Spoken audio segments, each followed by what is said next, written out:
ఖిలాల రాధా రాధా కృష్ణ రాధా నంద ఖిలాల రాధా రాధా కృష్ణ రాధా విపిన విహారీ రాధా రాధా కృష్ణ రాధా విపిన విహారీ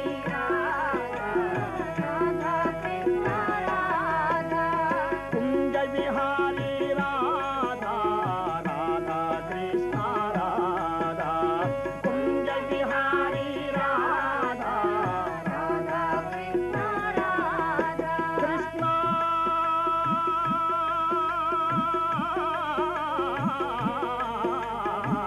కృష్ణ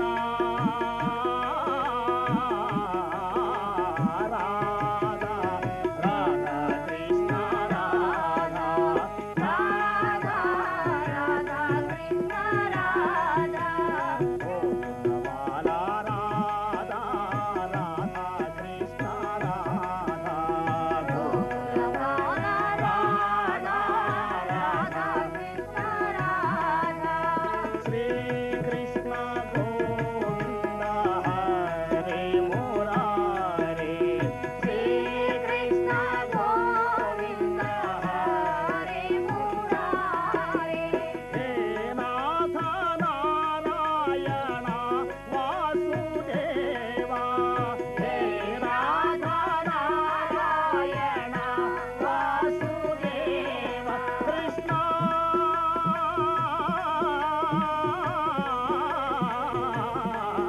కృష్ణ రాధా రాధా కృష్ణ రాధా రాధా ఈరోజు శ్రీకృష్ణ పరమాత్మ విశ్వవ్యాపకమైనటువంటి తన యొక్క దివ్య స్వరూపమును చూపించిన పవిత్ర దినము కాబట్టి ఒక మహామంత్రం మీకు చెప్పదలంచినాను. భక్తిపూర్వకంగా ఉచ్చరించండి. ఓం అనండి. త్రయంబకం యజామహే సుగంధిం పుష్టివర్ధనం ఉర్వారుకమివ బంధనాన్ మృత్యోర్ముక్షీయ మామృతాత్. ఓం త్రయంబకం యజామహే సుగంధిం పుష్టివర్ధనం ఉర్వారుకమివ బంధనాన్ మృత్యోర్ముక్షీయ మామృతాత్.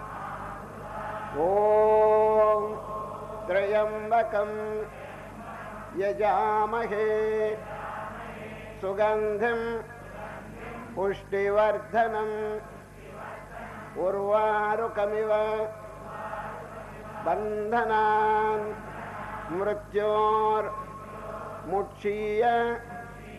మామృతాత్. హరి ఓం. ఇప్పుడు మీరు జపం చేసిన మంత్రం పేరు మృత్యుంజయ మహామంత్రం. జ్ఞాపకం పెట్టుకోండి, ఇది ఒక అద్భుతమైనటువంటి మంత్రం అండి. దీని యొక్క మహిమ ఏమిటని మీరు అడిగితే ప్రమాదముల నుంచి తప్పిస్తుందండి ఈ మంత్రం. ప్రమాదం అంటే యాక్సిడెంట్ అంటారు. ఇంటి నుంచి బయటికి పోయిన తర్వాత ఏం జరుగుతుందో ఎవరికి తెలియదండి. ఏమి ప్రమాదం యాక్సిడెంట్ జరుగుతుందో తెలియదు. ప్రమాదముల నుంచి తప్పించే మహత్తరమైనటువంటి శక్తి దీంట్లో ఉన్నదండి. దీనిలో బీజాక్షరములు చాలా ఉన్నాయండి. ఏ మంత్రమైనా అర్థం తెలుసుకుని జపం చేయటం చాలా మంచిది. ఇదివరకు మీకు చెప్పిన నా విషయం. దీని అర్థం కూడా సంక్షేపంగా చెప్తాను, వినండి.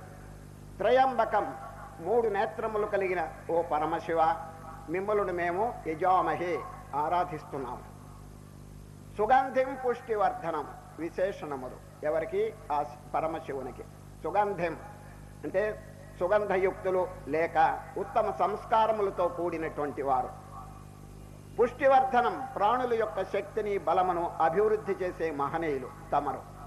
మిమ్మల్ని మేము ఆరాధిస్తున్నాము. దేని కొరకు? ఉపమానం. ఉర్వారుకమివ బంధనాత్. ఉర్వారుకం అంటే దోసకాయ. దోసకాయ తీగకి తగులుకొని ఉంటుందండి. దోస తీగకు తొడివి, ఆ తొడివికి కాయ ఉంటుంది. ఆ కాయ రోజు రోజు రోజు రోజు లావెక్కుతుందండి. ఎందుకు ఎక్కుతుంది చెప్పండి? తొడివిలో నుంచి రసం ప్రవేశిస్తుంది దాంట్లో. ఆ తొడివిని కనుక తుంచి వేస్తే ఇక కాయ వృద్ధి పొందదు, అట్లాగే క్షీణించిపోతుంది. అదేవిధంగా ఓ పరమశివ, అనాది కాలం నుంచి మేము సంసార దుఃఖం అనేటువంటి తీగకు లతకు తగులుకున్నాం. మేము ఆ దుఃఖం అనేటువంటి రసం మాలో ప్రవేశించి నానా బాధలు కలుగు చేస్తున్నది మహానుభావ. కాబట్టి కొంచెం ఆ దుఃఖం నుంచి మమ్మల్ని వేరు చేయండి అని ప్రార్థిస్తున్నాం. అమృతాత్, మాకు బంధ విముక్తిని మోక్షమును కలిగించండి. అమృతత్వం అంటే మోక్షం అన్నమాట. అది అర్థమైందండి. మళ్ళీ చెప్తున్నాను.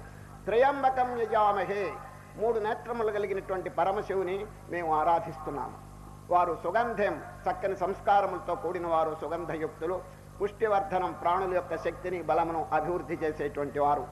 దోస తీగి నుండి తొడిమని తుంచివేస్తే ఏ విధంగా అది వేరైపోతుందో, దానిలో ఉన్న రసం ఎట్లా దాంట్లో ప్రవేశించదో, అదేవిధంగా ఓ పరమాత్మ, అనాది కాలం నుంచి మేము సంసార దుఃఖం అనేటువంటి తీగకు తగులుకుని నానా బాధలు పొందుతున్నాం. మమ్మల్ని కొంచెం దుఃఖం నుంచి వేరు చేయండి, అమృతత్వాన్ని, మోక్షమును మాకు అనుగ్రహించండి అని దీని ప్రార్థన. ఈ ప్రార్థన యొక్క అర్థం అండి. ఏ ప్రార్థమైనా చేసేటప్పుడు అండి భావన ఉండాలి. మన గీతలో చూడండి, అక్షర పరబ్రహ్మ యోగంలో ఏం చెప్పినారు? ఓం ఇత్యేకాక్షరం బ్రహ్మ వ్యాహరన్ మాం అనుస్మరన్.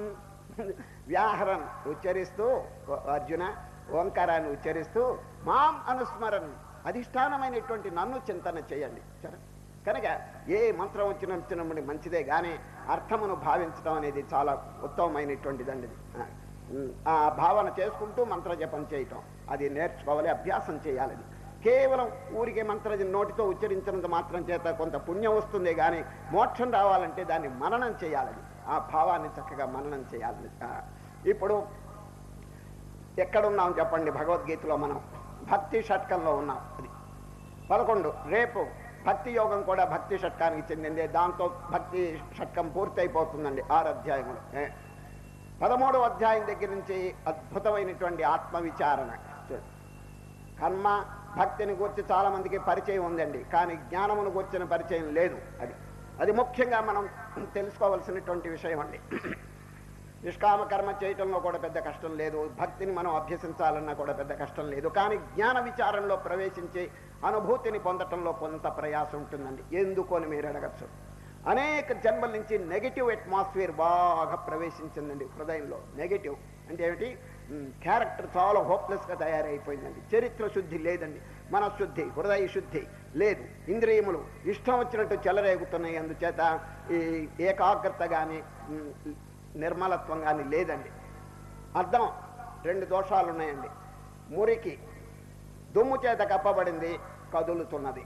చూడండి, ముఖం ఎట్లా ఎవరికైనా కనిపిస్తుందా చెప్పండి? అది పోనీ మురికి తుడిచేసినాం అనుకోండి, కదులుతుంటే ఎట్లా కనిపిస్తుంది ముఖం చెప్పండి?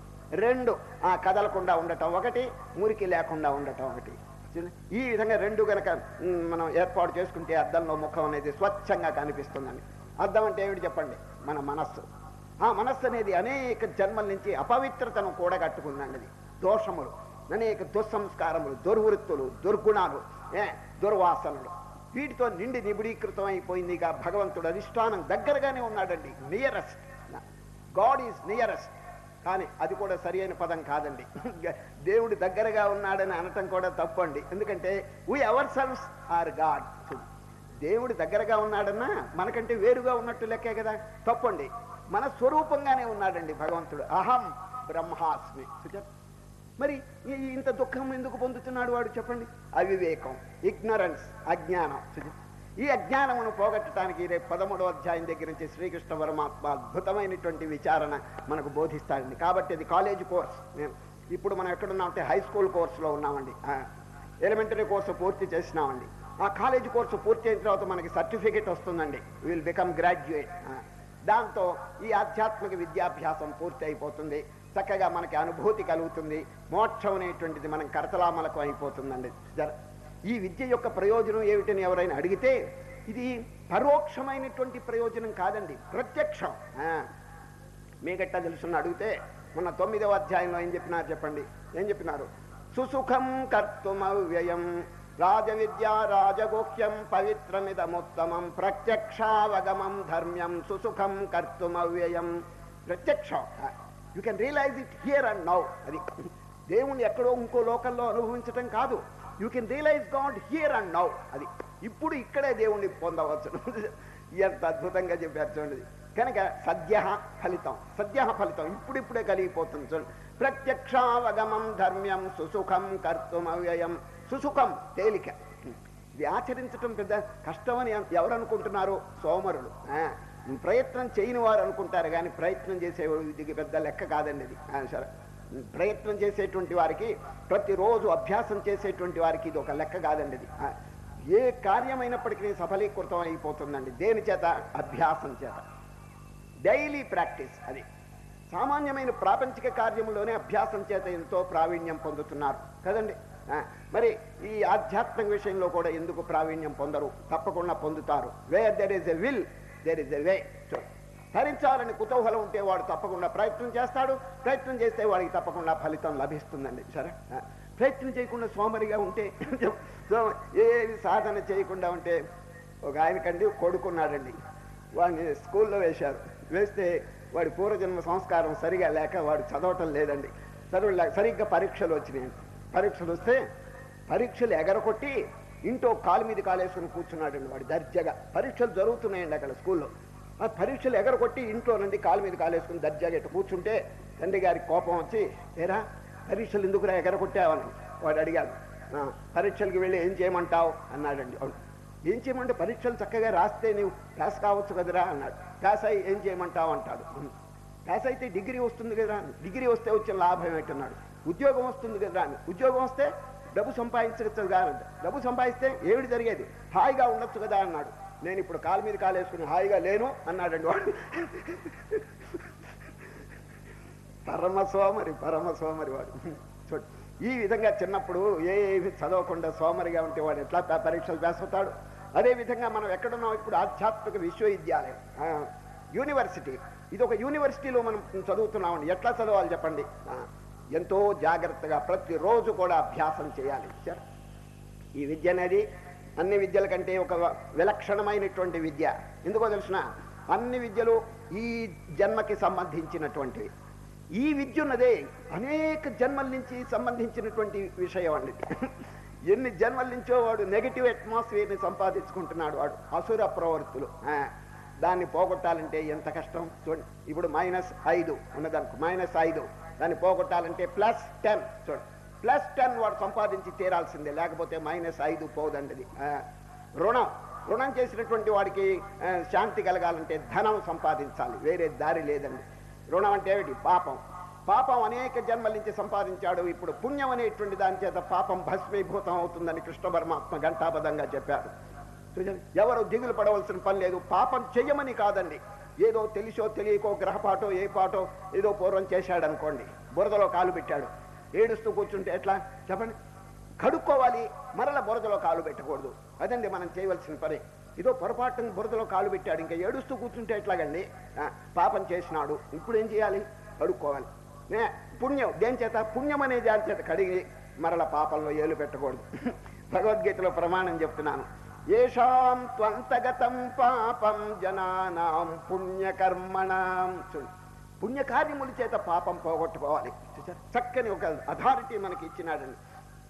పాపం అనేది పోదు అని ఎవరైనా ఏడుస్తుంటే తప్పకుండా పోతుందని కృష్ణ పరమాత్మ చెప్పినారు. చూడు, రుణం అనేది ఎందుకు పోదండి? అప్పు చేశారు, తప్పకుండా పోతుంది, మీరు సంపాదించండి. ఏషాం త్వంతగతం పాపం జనానాం పుణ్యకర్మణాం తే ద్వంద్వమోహ నిర్ముక్త భజంతే మాం దృఢవ్రత. అది మాస్టర్ గారండి, చిన్న క్లాస్ అండి, కిండర్ గార్టెన్ అంటే వీధి బడి అంటే మరీ చిన్న పిల్లలండి. వాళ్ళందరినీ కూర్చోబెట్టి పలకలు ఇచ్చి బలపాలు ఇచ్చి డిక్టేషన్ చెప్తున్నాడండి. ఎవరు? మాస్టర్ గారు. పుణ్యము అన్నాడండి, అందరి చేత రాయిస్తున్నాడు. పుణ్యము. వాళ్ళు సరిగా రాయకపోతే స్పెల్లింగ్ చెప్తున్నాడండి. పాకు కొమ్మిస్తే పో అని హెల్ప్ చేశాడు. అందరు రాసినారా పిల్లలు? బాగుంటారు. పాపము అన్నాడు, మళ్ళీ అందరికి పాకు దీర్ఘమిస్తే అని చెప్పి హెల్ప్ చేస్తున్నాడు. స్పెల్లింగ్ చెప్పాడు, చక్కగా రాశారు. నాయనా రాసినారా? 2 పదాలు రాసినాను. అందరూ పలకలు తీసుకురమ్మన్నాడు. చూస్తే అందరూ కరెక్ట్గా రాశాడండి. భలే సంతోషించినాడు. కానీ ఒక్క పిల్లవాడు పొరపాటు రాశాడండి. ఏం రాశాడు తెలిసిన?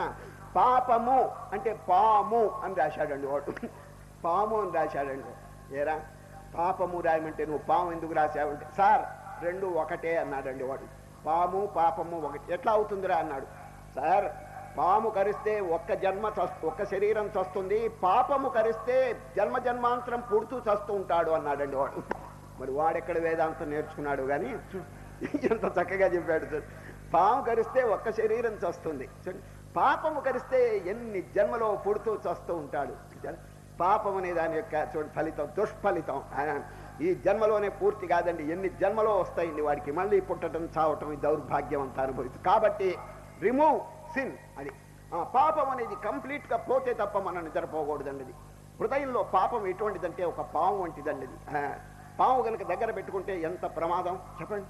ఇంట్లో కానీ ఒంట్లో కానీ పాము ఉండకూడదండి. అది ఎప్పుడు పోతే, ఎంత త్వరగా పోతే అంత మంచిదండి.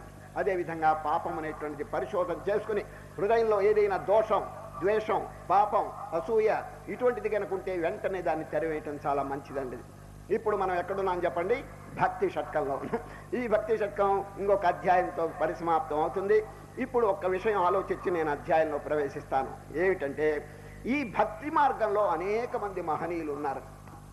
అనేక మంది, వేల మంది మహనీయులు భక్తి మార్గాన్ని అనుసరించినారు. కానీ హూ ఈజ్ సుపీరియర్? ఈ భక్తి మార్గంలో మహోన్నతమైనటువంటి స్థానం ఆక్రమించుకున్నవారు ఎవరు అనేటువంటి ప్రశ్న వచ్చినప్పుడు, ఈ భక్తి మార్గంలో మనకి ప్రమాణం ఎవరో తెలుసండి? నారదులు వారండి. సరే, మీకు భక్తి మార్గంలో ఏదైనా డౌట్ వస్తే రెఫర్ నారద. నారదుల వారు ఒక పుస్తకం రాశారు, దాని పేరు నారద భక్తి సూత్రం. చూచారు? నారద భక్తి సూత్రం. మనకి ఏదైనా డౌట్ వస్తే దాన్ని చూడాలండి. మీకు జ్ఞానంలో కనుక ఏదైనా డౌట్ వస్తే వ్యాసులు వారు రాసినటువంటి బ్రహ్మసూత్రాన్ని రిఫర్ చేయాలంటే, వ్యాసులు వారు బ్రహ్మసూత్రం అని జ్ఞాన సంబంధంగా రాసినారు. మనకి జ్ఞానంలో డౌట్ వస్తే అది చూడాలి. లేకపోతే యోగ మార్గంలో కనుక మనకి ఏదన్నా సందేహం వస్తే పతంజలి యోగ సూత్రం అని రాసినాడు. దానిలో మనం చూస్తే సందేహాలు తొలగిపోతాయి. అర్థమైంది కదండి? యోగానికి పతంజలి, జ్ఞానానికి వ్యాస మహర్షి, భక్తికి అండి నారదుడు. ఇప్పుడు ఈ భక్తి మార్గంలో మనకి ఏదైనా డౌట్ వస్తే నారదుల వారిని సంప్రదించాలి. ఇది నారద భక్తి సూత్రం. నారదుల వారండి భక్తి సూత్రాన్ని రాస్తూ మధ్యలో వారికి ఒక సంకల్పం కలిగిందండి. ఎవరికి? నారదుల వారికి. ఏం సంకల్పం తెలిసిన? గోపికలకు భక్తిని గురించి బోధిస్తే ఎంత బాగుంటుందని వ్రజదేశానికి వెళ్ళాడండి. ఇది గోపికలు ఉండేటువంటి చోటండి. అక్కడికి వెళ్ళాడు, అందరిని ఆహ్వానించాడు. గోపికలారా దయచేయండి, మీకు అందరికీ భక్తిని బోధించాలనే అభిప్రాయం నాకు కలిగింది. అందరూ వచ్చి సమావేశమై కూర్చోండి అన్నారు.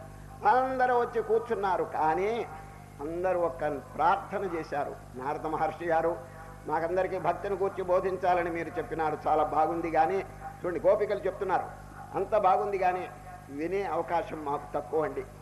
మా మనస్సు నిరంతరం కృష్ణ పరమాత్మ యొక్క పాదార విందములను స్మరణ చేస్తున్నది. మీ ఉపన్యాసం వినటానికి మాకు తీరిక లేదు, దయచేసి క్షమించండి, వచ్చిన దారిని వెళ్ళండి అని ప్రార్థన చేశారండి. ఎవరు? గోపికలు. నారదుల వారు ముక్కు మీద వేలేసుకుని, నేనేదో భక్తిని బోధించాలని వస్తే నాకే భక్తి అంటే ఏమిటో బోధించేశారు వీళ్ళు అని వెంటనే పరిగెత్తి వెళ్ళి సూత్రం రాశాడండి. ఏది? భక్తి సూత్రం. యథా వ్రజ గోపికానాం అని చెప్పేశాడు. లోకానికి చక్కని బ్రాడ్కాస్ట్ చేశాడు. ఓ జనులారా, భక్తిని గురించి తెలుసుకోవాలంటే ముందు గోపికల యొక్క స్వరూపం తెలుసుకోండి, గోపికల దగ్గర నేర్చుకోండి. వారి మనస్సు ఒక్క క్షణమైనా కూడా ఖాళీగా ఉండదండి. ఏ పని చేస్తున్నప్పటికీ కృష్ణ కృష్ణ కృష్ణ అని స్మరణ చేస్తుంటారు. వారి వృత్తి ఏమిటి చెప్పండి? పాలు పెరుగు ఇవన్నీ అమ్ముకుంటూ ఉంటారండి. ఎవరు? గోపికలు. ఒక గోపిక పాలు పెరుగు కుండలో వేసుకుని 2 కుండలు నెత్తిన పెట్టుకుని వీధిలో పోతూ ఏమని అన్నదో తెలుసండి?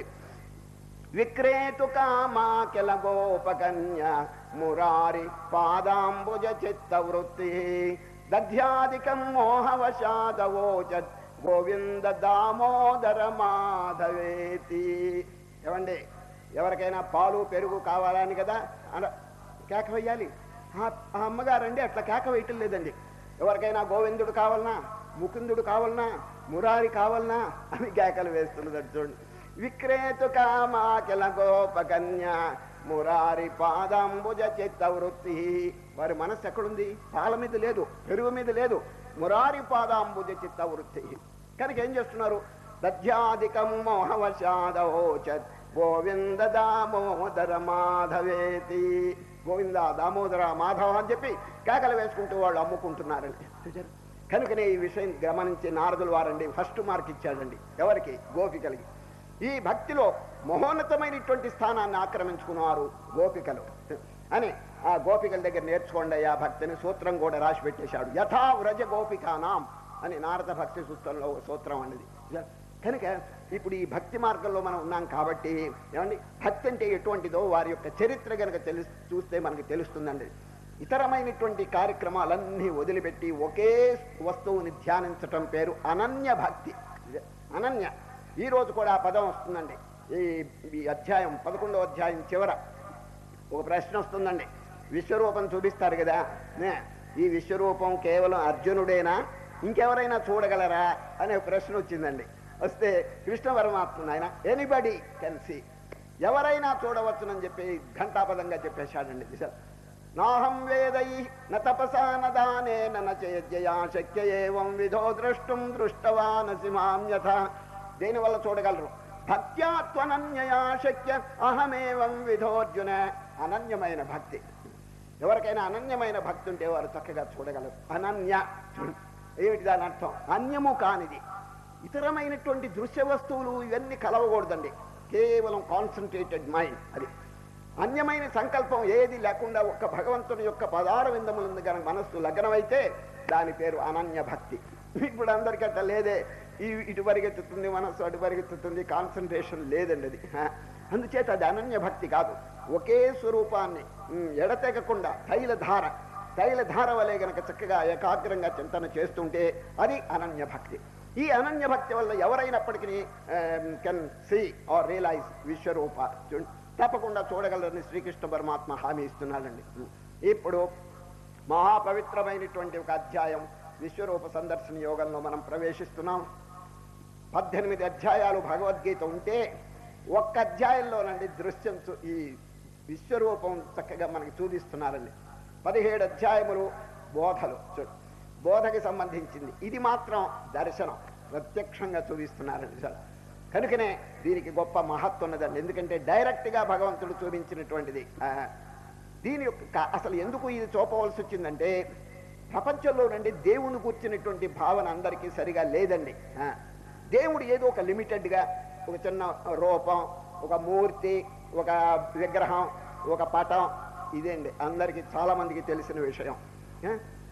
విశాలమైనటువంటి బ్రహ్మాండమంతా భగవంతుని యొక్క స్వరూపం అని అందరికీ తెలియదండి. నిజంగా తెలిస్తే ఇక వాడి చరిత్రే మారిపోతుందండి. Complete character will be changed.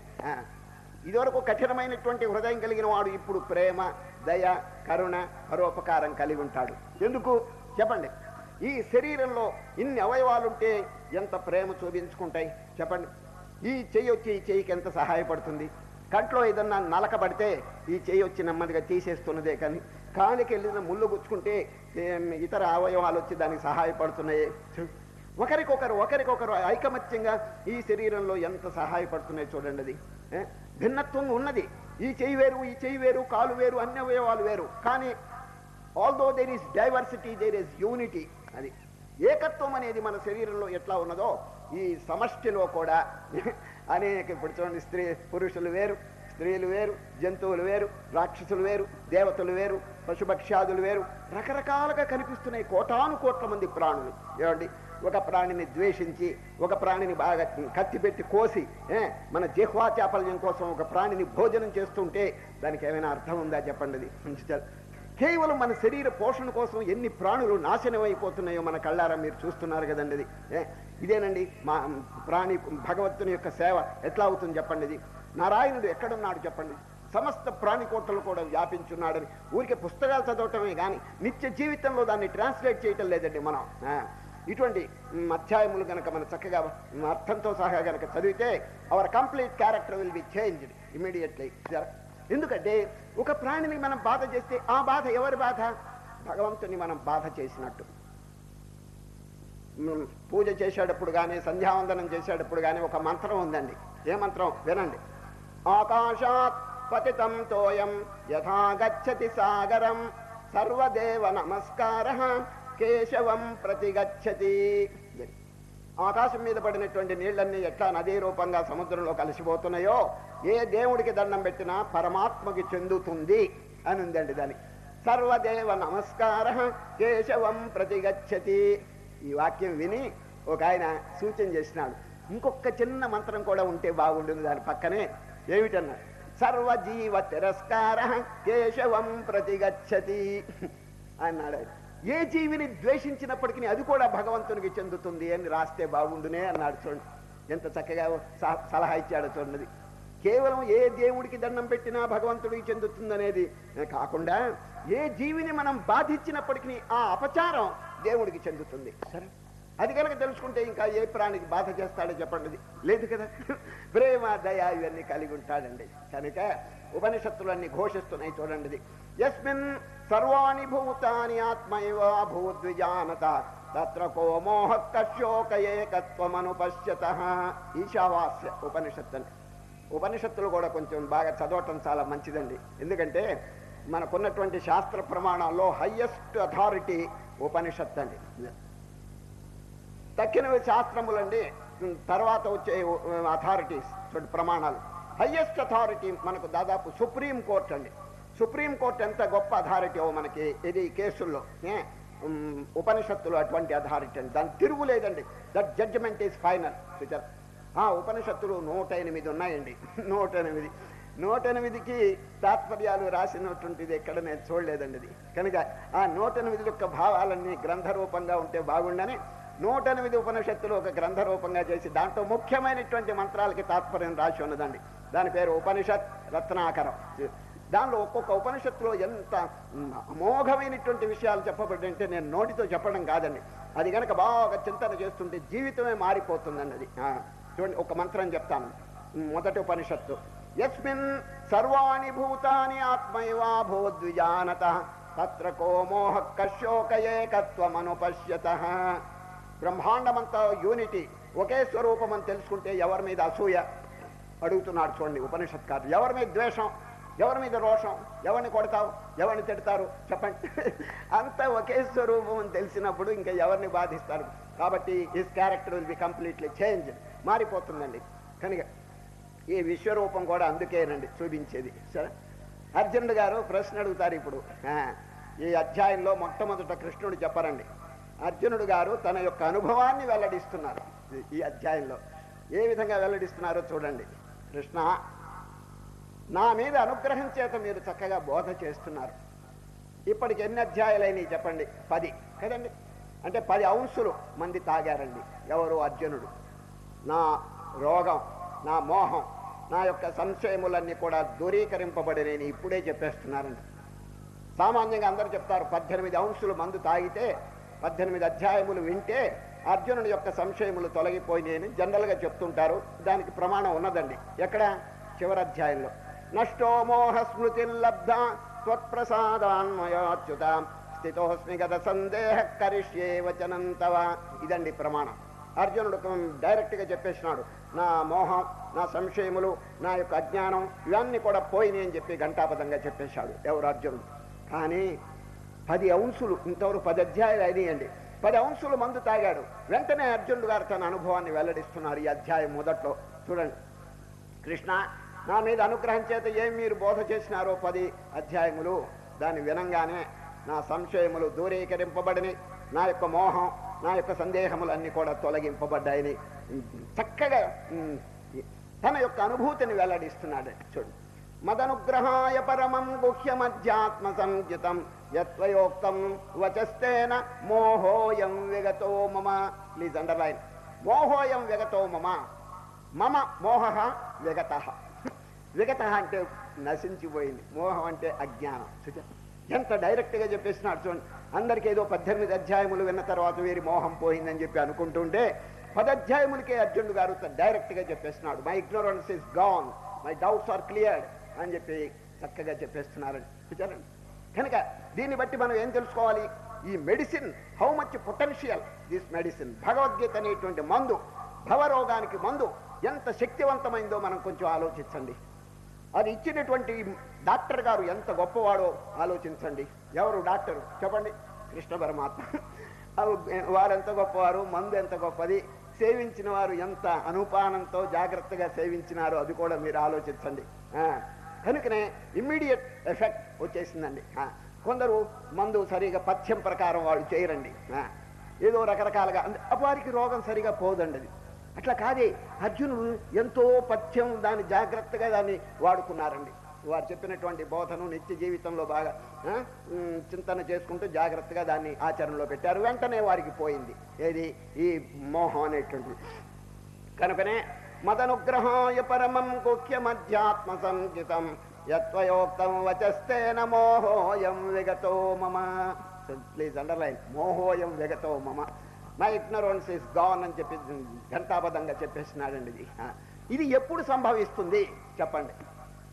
చెప్పేటువంటి గురువు గారు ఎంతో అనుభూతి పొందినటువంటి మహనీయుడుగా ఉండి, వినేటువంటి శిష్యుడు అర్హత కలిగినటువంటి శిష్యుడుగా ఉంటే, if the master is a experienced person, if the disciple is a qualified disciple, ఇటువంటి రిజల్ట్ వస్తుందండి, లేకపోతే రాదు. గురు శిష్యులు ఇద్దరు జాగ్రత్తగా ఉండాలండి సార్. ఇప్పుడు టెలిఫోన్ మీరు చెవిలో రిసీవర్ పెట్టుకుని టెలిఫోన్ వింటున్నారండి, చెప్పేటువంటి వాడు జాగ్రత్తగా ఉండాలండి. ఆయన రిసీవర్ చెవిలో పెట్టుకోవాలి, వినేటువంటి వాడు కూడా రిసీవర్ చెవిలో పెట్టుకోవాలండి. ఇద్దరు జాగ్రత్తగా ఉన్నప్పుడే ఈ సంభాషణ మనకి వినిపిస్తుందండి. చూచారా? ఒకరు కొంచెం జాగ్రత్తగా ఉండి ఇంకొకరు అజాగ్రత్తగా ఉంటే మాటలు వినిపించవండి. అదేవిధంగా గురువు అయినటువంటి శ్రీకృష్ణ పరమాత్మ వారి విషయం అందరికీ తెలుసును.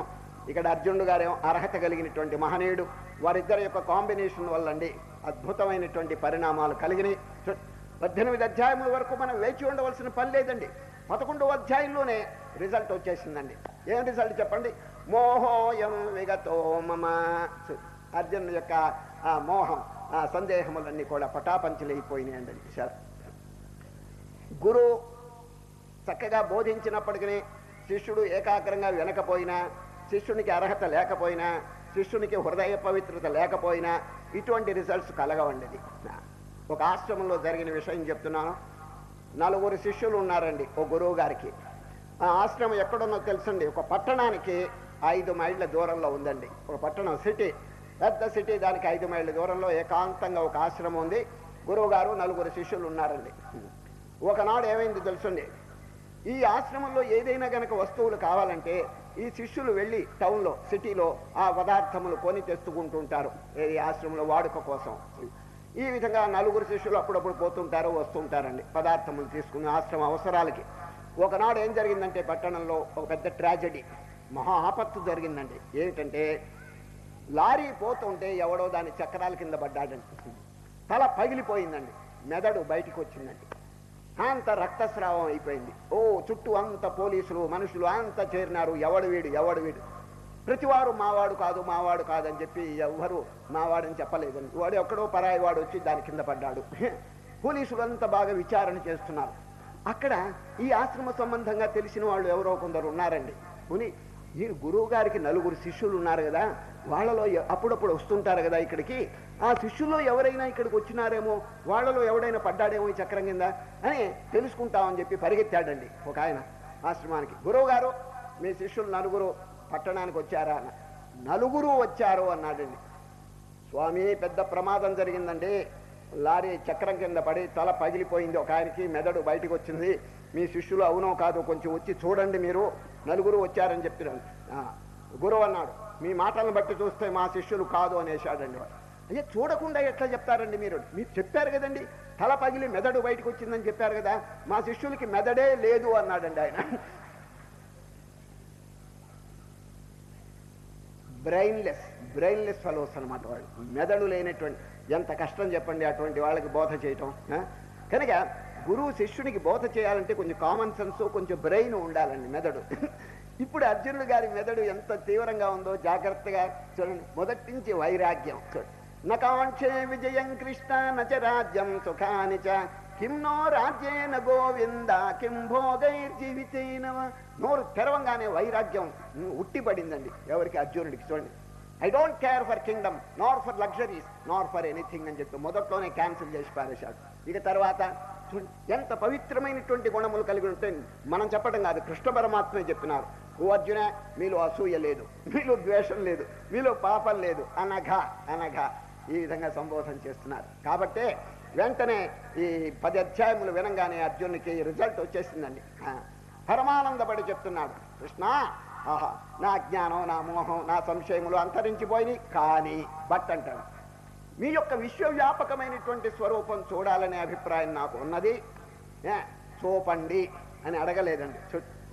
ఆ అడగటంలో ఎంత మర్యాద ఉన్నదో కొంచెం బాగా ఆలోచించండి. మహనీయులు ఈ విధంగా కమాండు, డిమాండు ఇటువంటివి ఏమి ఉండదండి. ఎంత వినయంగా అడుగుతున్నాడు చూడండి అర్జునుడు గారు. గురుదేవుడైనటువంటి కృష్ణ పరమాత్మను విశ్వరూపం చూడాలనే అభిప్రాయం కలిగి ఉన్నప్పుడు ఎంత వినయంగా అడుగుతున్నాడు చూడండి. మన్యసే యది, చూడండి యది అంటే ఇఫ్, మన్యసే యది తచ్చక్యం మయా ద్రష్టుమితి ప్రభో యోగేశ్వర తతో మే త్వం దర్శయాత్మానమవ్యయం. కృష్ణ, విశ్వరూపం బ్రహ్మాండమంతా వ్యాపించిన మీ స్వరూపం చూడాలనే అభిప్రాయం నాకున్నది. చూడటానికి నాకు అర్హత ఉన్నదని తమరు భావించే పక్షంలో దయచేసి చూపించండి. నాకు చూడటానికి అర్హత లేదని తమరు భావిస్తే చూపవద్దు అంటున్నాడు. చూడండి, if I am qualified to see the Vishwarupa please show me, if I am not qualified do not show me. ఇదండి వారి ప్రార్థన. ఇఫ్ అంటాడు, మన్యసే యది తచ్చక్యం మయా ద్రష్టమితి ప్రభో యోగేశ్వర తతో మే త్వం దర్శయాత్మానమవ్యయం. దీని పేరేమంటారు తెలుసండి? పరిప్రశ్న. గురువుని ప్రశ్న అడగకూడదండి. ప్రశ్న అంటే మామూలుగా మోటుగా అడగటం, ఏమండి చూపించండి, చెప్పండి, ఈ విధంగా అడగటం ప్రశ్న. వీరు అట్లా కాదు, పరిప్రశ్న. ఈ పరిప్రశ్న ఎటికెట్. శిష్యుడు గురువు దగ్గర ఎట్లా ఉండాలో మొన్న 4వ అధ్యాయంలో కృష్ణ పరమాత్మ చక్కగా చెప్పారు. సందర్భం వచ్చింది కాబట్టి చెప్తున్నాను. గురువు దగ్గర ఎట్లా ఉండాలో తెలుసండి? ముందు సాష్టాంగ నమస్కారం పెట్టాలని సార్. చిన్న నమస్కారం కాదు, సాష్టాంగ నమస్కారం పెట్టండి. తద్విద్ధి ప్రణిపాతేన, ప్రణిపాతం చూడండి, పాతం, నిపాతం, ప్రణిపాతం. You must fall down completely. అన్ని అంగములు కూడా నేలకి తగలాలంటాడు. వినయం చూడండి. తద్విద్ధి ప్రణిపాతేన పరిప్రశ్నేన, చూడండి ప్రశ్న కాదు పరిప్రశ్నే, సేవయా, విసరండి, గురువు గారికి విసనకర్త విసరండి, లేకపోతే ఊడవండి కొంచెం, ఇది ఒక సేవ. ఉపదేక్షంతి తే జ్ఞానం జ్ఞానినస్తత్వదర్శిన. మీరు కనుక ఈ విధంగా వినయ విధేయతలు కనుక ప్రకటిస్తే వారు ఎంతో ఉల్లాసంతో ఉత్సాహంతో మీకు బోధ చేస్తారు. అట్లా కాకుండా అహంకారం గర్వం కనుక మీరు ప్రకటిస్తే వారు చెప్పరు. చెప్పకపోతే వచ్చే నష్టం ఏమిటి? మనం నష్టపడతాం. చూచారు, అగాధమైనటువంటి రహస్యాలు మనకేం తెలుసండి? చూచారు, ఎటువంటి సైన్స్ చెప్పండి, ఇది ఇదంత సటిల్ సబ్జెక్ట్. అది మనస్సుకు సంబంధించినటువంటిదండి, ఫిజికల్ కాదు. ఇది మెంటల్, మోరల్ అండ్ స్పిరిచువల్. ఇది అనుభవం కలిగిన వారికి తెలుస్తుంది, కానీ తక్కిన వారికి తెలుస్తుంది. కాబట్టి మనం ఎంతో వినయ విధేయతలతో గురువు గారి సేవ చేయాలి. ఇప్పుడు అర్జునుడు గారికి ఆ క్వాలిఫై ఉన్నది కాబట్టి, ఆ ఎటికెట్ బాగా తెలుసు కాబట్టి వినయంతో ప్రశ్న చేస్తున్నాడు. కృష్ణుడు గారు దానికి జవాబు చెప్తున్నారు. చూడండి, నాకు అర్హత ఉంటే అని అడిగాడు కదా, ఎందుకు అర్హత లేదు? తప్పకుండా ఉన్నదిగా, అది వారికి తెలుసును. అందుచేత ఓ అర్జున, చక్కగా మీకు చూపిస్తున్నాను, మీరు చూడండి విశ్వరూపం అని ఒక చిన్న వాక్యం చెప్తున్నారండి. ఎవరు? కృష్ణ పరమాత్మ ఇప్పుడే చూపిస్తున్నారు విశ్వరూపం. కానీ అర్జున, ఈ కళ్ళ చేత మీరు చూడలేరు అన్నాడు. ఈ కళ్ళు ఇప్పుడు చూడండి, ఏం కళ్ళు? ఇప్పుడు అందరు చూసే కళ్ళు ఏమిటండి? తోలు కళ్ళు. తోలు కళ్ళు అండి, జడమైనటువంటి నేత్రాలు. దీంతో కనిపించేది ఏం చెప్పండి? అన్ని నశించిపోయే పదార్థాలు కనిపిస్తాయండి. యదృశ్యం తన్నశ్యం. ఈ కంటి చేత ఏది కనిపిస్తుందో it must perish in course of time. ఏదైనా చూడండి, ఈ కంటితో ఏది మనకు కనిపించిందో ఇది కాలగర్భంలో నశించిపోతుందండి. మరి భగవంతుని ఈ కంటితో చూడాలంటే అది కూడా నశించిపోవాలి కదా, చెప్పండి.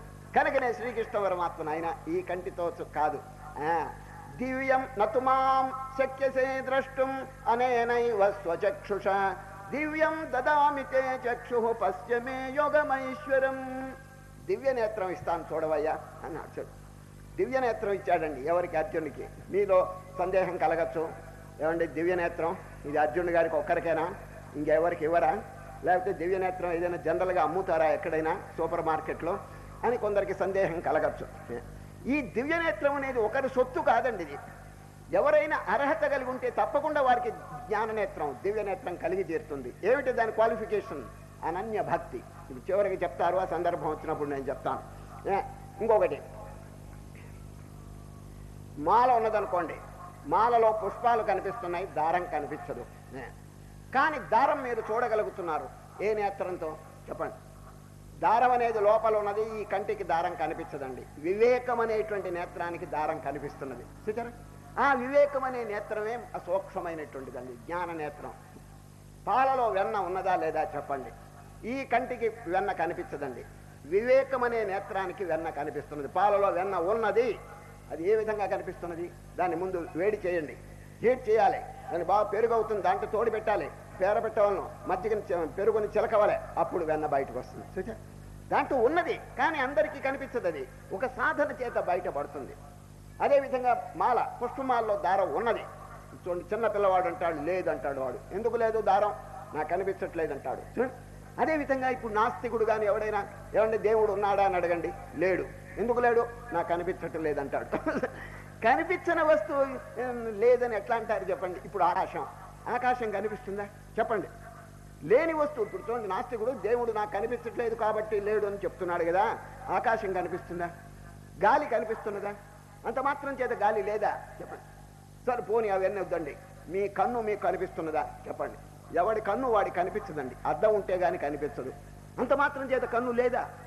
వీపు, మీ వీపు మీకు కనిపిస్తున్నదా? కనిపించిన వస్తువు లేదని ఎట్లా అంటారండి?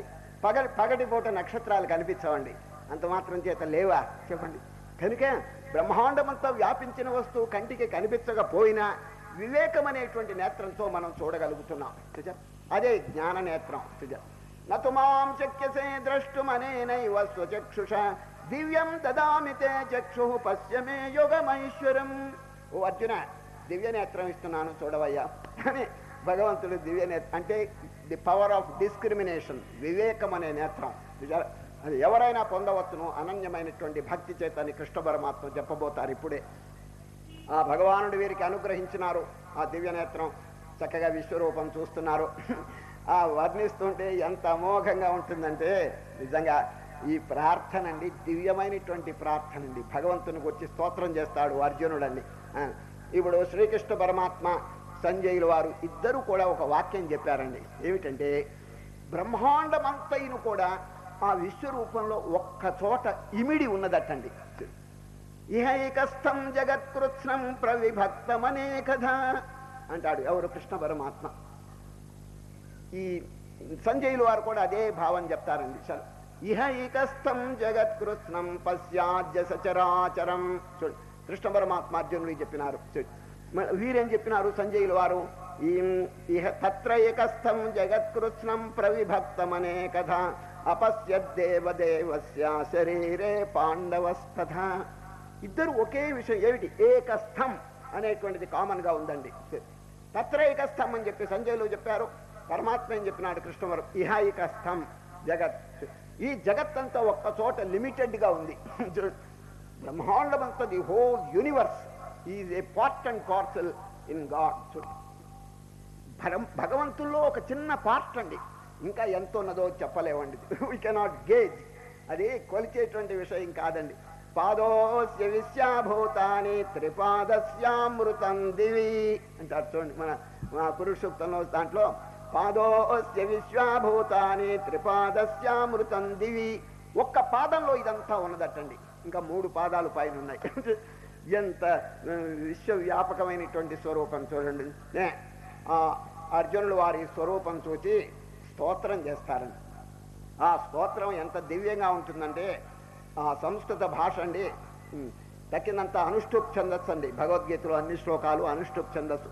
ఈ అధ్యాయంలో మాత్రం కొంచెం ఈ శ్లోకాలన్నీ పెద్ద శ్లోకాలుగా ఉంటాయండి, ఛందస్సు మారిపోయింది. అది అర్జునుడు గారు నమస్కారం చేసి, పశ్యామి దేవాంస్తవ దేవదేహే సర్వాంస్తథా భూత విశేష సంఘాన్ బ్రహ్మాణమీశం కమలాసనస్థం ఋషీంశ్చ సర్వానురగాంశ్చ దివ్యాన్ అనేక బాహూదరమక్ర నేత్రం పశ్యామి త్వాం సర్వతోనంతరూపం నాంతం న మధ్యం న పునస్తవాద్యం పశ్యామి విశ్వేశ్వర విశ్వరూప.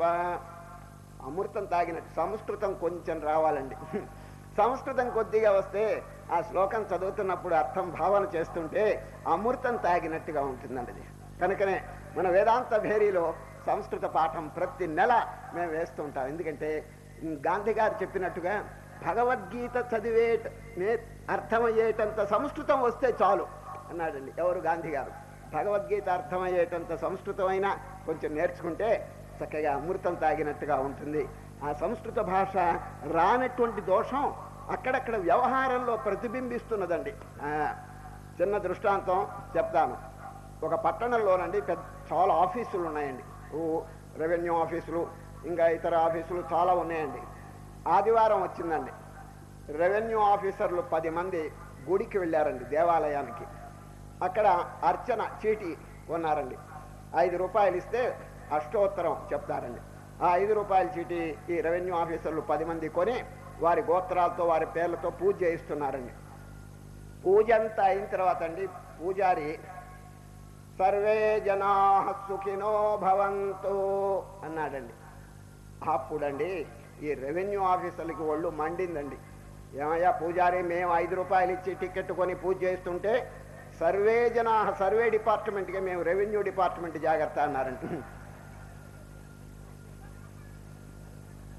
అప్పుడు పూజారి అన్నాడు, సర్వే అంటే సర్వే డిపార్ట్మెంట్ కాదయ్యా, అందరూ క్షేమంగా ఉండుగాక అని అర్థం అన్నాడండి. సార్ సర్వే అంటే అదొక డిపార్ట్మెంట్ అనుకున్నారు వీళ్ళు. సర్వే అంటే అందరూ సంస్కృతంలో. అది తెలియక నానా గందరగోళం జరిగిందండి. సార్ కనుక కొంచెం సంస్కృతం నేర్చుకుంటే వ్యవహారంలోనండి అన్ని చక్కదిద్దుకోవటానికి అవకాశం ఉంటుంది. భగవద్గీతలో ఇటువంటి శ్లోకాల యొక్క అర్థం కూడా బాగా మననం చేయటానికి అవకాశం ఉంటుందండి. ఇప్పుడు అర్జునుడు వారు స్తోత్రం చేస్తూ ఆ విశ్వరూపాన్ని చక్కగా స్తుతి చేస్తూ ఆఖరికి 2 ఉపమానములు చెప్తారండి అర్జునుడు వారు. 2 ఉపమానములు. నది యథా నదీనాం బహవంబు వేగా సముద్రమేవాభిముఖా ద్రవంతి తథా తవామి నరలోక వీరా విశంతి వక్త్రాణ్యభివిజ్వలంతి. ఓ కృష్ణ, నదులన్నీ ఏ విధంగా సముద్రంలో కలిసిపోతున్నాయో అదేవిధంగా ఈ ప్రాణికోట్లన్నీ కూడా మీ కాలగర్భంలో ప్రవేశించిపోతాయి, విలీనమైపోతున్నాయి అని చెప్పేసినాడు. నదులు చూడండి, మళ్ళీ నామరూపాలు ఉండవండి, సముద్రంలో కలిసిపోయి. అదేవిధంగా ఈ ప్రాణికోట్లందరూ కూడా నీలో కలిసిపోతున్నారు, లయం అయిపోతున్నారు అని చెప్పి చక్కని దృష్టాంతం చెప్పినారు. మళ్ళీ చెప్తున్నాను. యథా నదీనాం బహవంబు వేగా సముద్రమేవాభిముఖా ద్రవంతి తథా తవామి నరలోక వీరా విశంతి వక్త్రాణ్యభివిజ్వలంతి. నంబర్ 1. ఇంకొక ఉపమానం. ప్రమిదలో దీపం వెలిగించారండి.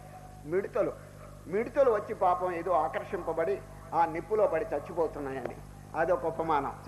యథా ప్రదీప్తం జ్వలనం పతంగా విశంతి నాశాయ సమృద్ధ వేగా తథైవ నాశాయ విశంతి లోకాస్తవాపి వక్త్రాణి సమృద్ధ వేగా.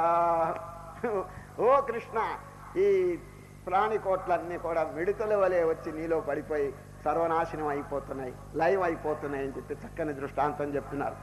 ఈ విధంగా చెప్పి ఓ ప్రశ్న అడుగుతున్నాడు. కృష్ణ, ఎవరు మీరు? వండర్ఫుల్గా ఉంది, మహా ఆశ్చర్యకరంగా ఉంది మీ యొక్క స్వరూపాన్ని చూస్తుంటే. హూ ఆర్ యు అని ప్రశ్న వేశాడు. చెప్పండి మీ యొక్క స్వరూపం, ఎంత చూస్తే నాకు చాలా ఆశ్చర్యం కలుగుతున్నది, మీరు ఎవరు అని ప్రశ్న అడుగుతారండి. వెంటనే కృష్ణ పరమాత్మ జవాబు చెప్తున్నారు, విశ్వరూపంతోనే చెప్తున్నారండి. కాలోస్మి లోకక్షయకృత్ ప్రవృద్ధో లోకాన్ సమాహర్తుమిహ ప్రవృత్తః ఋతేపి త్వాం న భవిష్యంతి సర్వే ఏవ స్థితాః ప్రత్యనీకేషు యోధాః. అర్జున, నేనెవరని అడుగుతారా? కాలస్వరూపుణ్ణి. కాలం అంటే ఏమిటి చెప్పండి? ప్రతిదీ కూడా కాలగర్భంలో ఉండిపోతుంది, లైవ్ అయిపోతుందండి. ఏదైనప్పటికీ నీ కాలాన్ని దాటినటువంటిది లేదండి దృశ్య వస్తువు. అటువంటి కాలస్వరూపుణ్ణి నేను. కాలుడు అంటే యముడు అనే అర్థం కూడా ఉన్నదండి. కాలుడు కాలస్వరూపం, అందరినీ కబళించేస్తుందండి అది. అటువంటి స్వరూపం నేను అని చెప్తాడు ఎవరు? శ్రీకృష్ణ.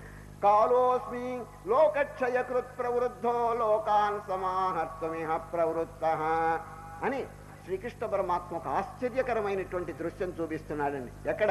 విశ్వరూపంలో. ఏమిటో తెలుసండి, ద్రోణుడు, భీష్ముడు, జయద్రథుడు, కర్ణుడు చనిపోయినటువంటి దృశ్యం చూపిస్తున్నారండి. యుద్ధం మొదలు పెట్టలేదు, అంత సజీవంగానే ఉన్నారండి. అందరూ బతికే ఉన్నారండి, ఎక్స్పార్టీ లీడర్స్ అండి వీళ్ళు. ఈ విశ్వరూపంలో ఏం చూపించారో తెలుసండి.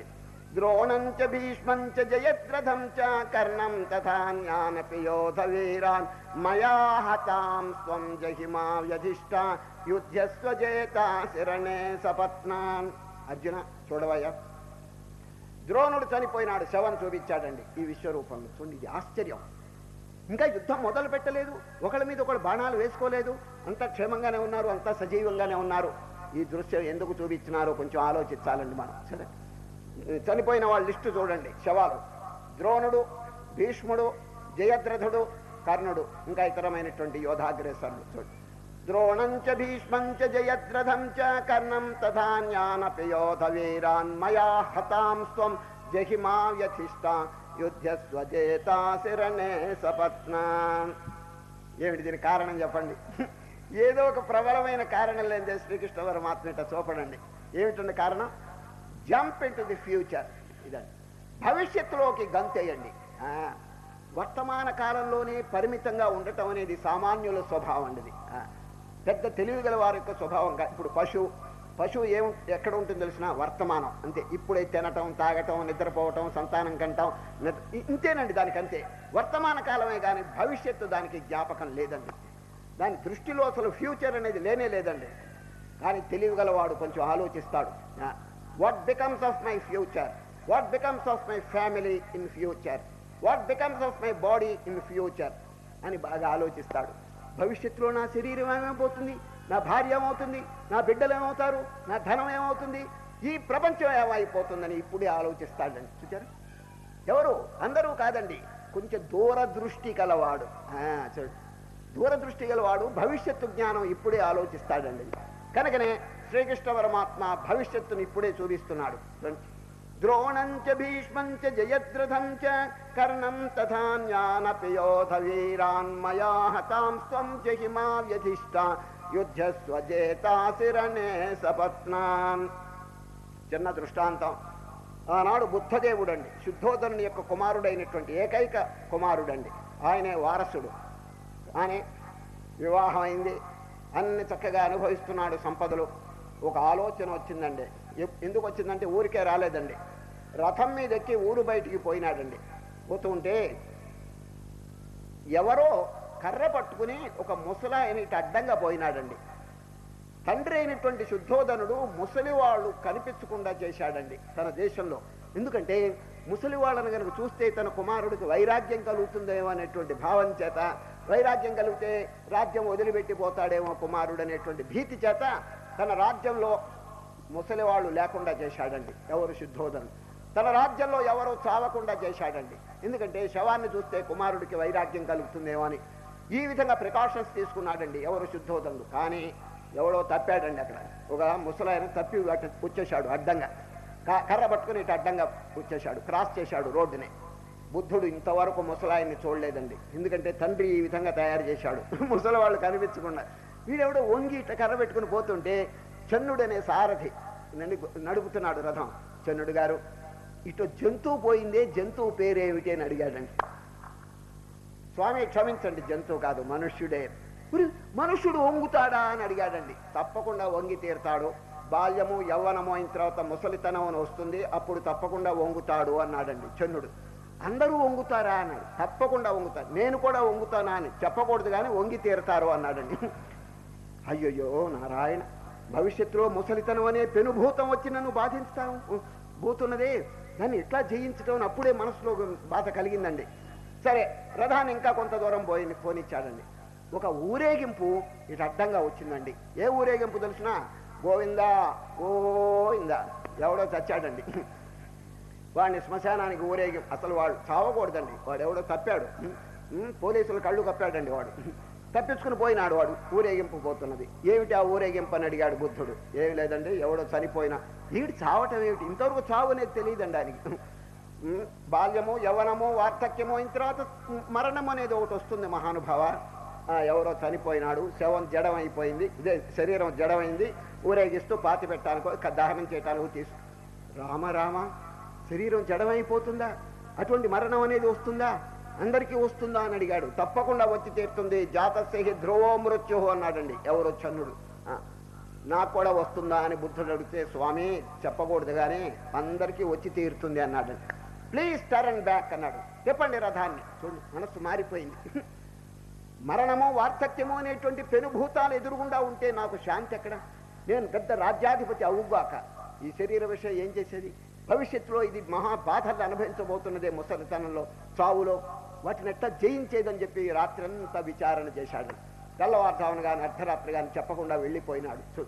దీని అంతు తేల్చకపోతే ఇంకా జీవితంలో స్వారస్యం ఎక్కడున్నది? జీవితంలో ఆనందం ఎక్కడుంది? తినటం తాగటం పశువులు కూడా చేస్తున్నాయి కదా.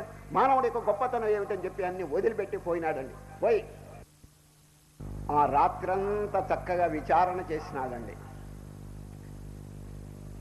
జర మరణం, మన భగవద్గీతలో కూడా ఈ రెండింటిని గురించిన ప్రస్తావన ఉన్నదండి. ఏ ప్రాణికైనా ఈ రెండు బాధిస్తాయండి, జర మరణ. జర అంటే ముసలితనం, మరణం అంటే మృత్యువు. ఈ రెండింటినీ దాటటం మహా కష్టం అండి. ఆ విషయం తెలియక యవ్వనంలో ఎగిరెగిరి పడుతుంటారండి. బాల్యంలో యవ్వనంలో ఆహా life is wonderful, life is happy అని చెప్పి అంటుంటారే కానీ ఆ రెండింటి విషయం ఆలోచించరండి. అప్పుడు ఎన్ని బాధలు పొందాలో అన్ని బాధలు పొందుతారు. మహనీయులైనటువంటి వారు వాటిని జయించటానికై పూనుకుంటున్నారండి. సరే, ఆ రెండు బాధలు దేని వరకు వచ్చినాయి అంటే శరీరం వల్ల వచ్చినాయండి. శరీరం ఎందుకొరకు వచ్చిందంటే అజ్ఞానం వల్ల వచ్చిందండి, కర్మ వల్ల వచ్చింది. ఆ కర్మ అజ్ఞానం వల్ల వచ్చింది. ఆ కర్మను రహితం చేయాలండి జ్ఞానం చేత. జ్ఞానాగ్నిదగ్ధ కర్మాణం. జ్ఞానం అనేటువంటి అగ్నిని సంపాదించుకుంటే కర్మంతా నాశనం దగ్ధం అయిపోతుందని గీతలో చెప్పలేదండి. ఇక పునర్జన్మ, మళ్ళా పుట్టడం చావటం అనేది ఉండదండి ఎవరికి? జ్ఞానం అనే అగ్నిని సంపాదించినటువంటి వారికి. కనుక శ్రీకృష్ణ పరమాత్మ భవిష్యత్తుని ఇప్పుడే రూపొందిస్తున్నాడండి. అది ఏం జరుగుతుంది చెప్పండి. ఇప్పుడు చూడండి, ద్రోణుడు బతికే ఉన్నాడు, కర్ణుడు బతికే ఉన్నారు, అందరి యొక్క శవాలు చూపించినాడంటే దాని అర్థం భవిష్యత్తు ఇప్పుడే రూపొందించుకోండి. రేపు జరగబోయే విషయం ఈనాడే చింతన చెయ్యండి. ఇది ఇప్పుడున్నటువంటి పరిస్థితి ఎప్పుడు శాశ్వతం కాదు. బుద్ధదేవుడు అండి ఏకాంతంలో ధ్యానం చేసుకుంటూ చక్కగా తపస్సు చేసుకుంటున్న రోజుల్లో తండ్రి అయినటువంటి శుద్ధోదనుడు ఒక దూతను పంపిస్తాడండి. నా కుమారుడి దగ్గరికి వెళ్ళి అడగండి, మీ తండ్రి రాజు, మీ తాత రాజు, మీ ముత్తాత రాజు, నీవు కూడా రాజు, రాజ్యం అనుభవించటానికి రా అని చెప్పి నా కొడుక్కి చెప్పి పిలుచుకురాండి అని పంపించాడండి. ఎవరిని? దూతని. దూత వెళ్ళి బుద్ధుడు ఏకాంతంలో ఉంటే చెప్పినాడండి, ఏమండి మీరు రాజట, మీ నాయన రాజట, మీ తాత రాజట, కాబట్టి రాజ్యం అనుభవించడానికి మీకు అర్హత ఉన్నదట, దయచేయండి అని చెప్పి అడిగితే బుద్ధుడు ఏం చెప్పాడు తెలుసండి? చెప్పు, మా నాయన చెప్పు. బుద్ధుడు ఈ జన్మలో సన్యాసి, పూర్వజన్మలో సన్యాసి, ఆ పూర్వజన్మలో సన్యాసి. ఇది సన్యాసి పరంపర, ఆయనది రాజ పరంపర. కాకతాళీయంగా ఇద్దరు ఇక్కడ కలుసుకున్నామని చెప్పవయ్యా అన్నాడండి. ఆయన వెళ్ళి అట్లా చెప్పితే అట్లా చెప్పినాడు.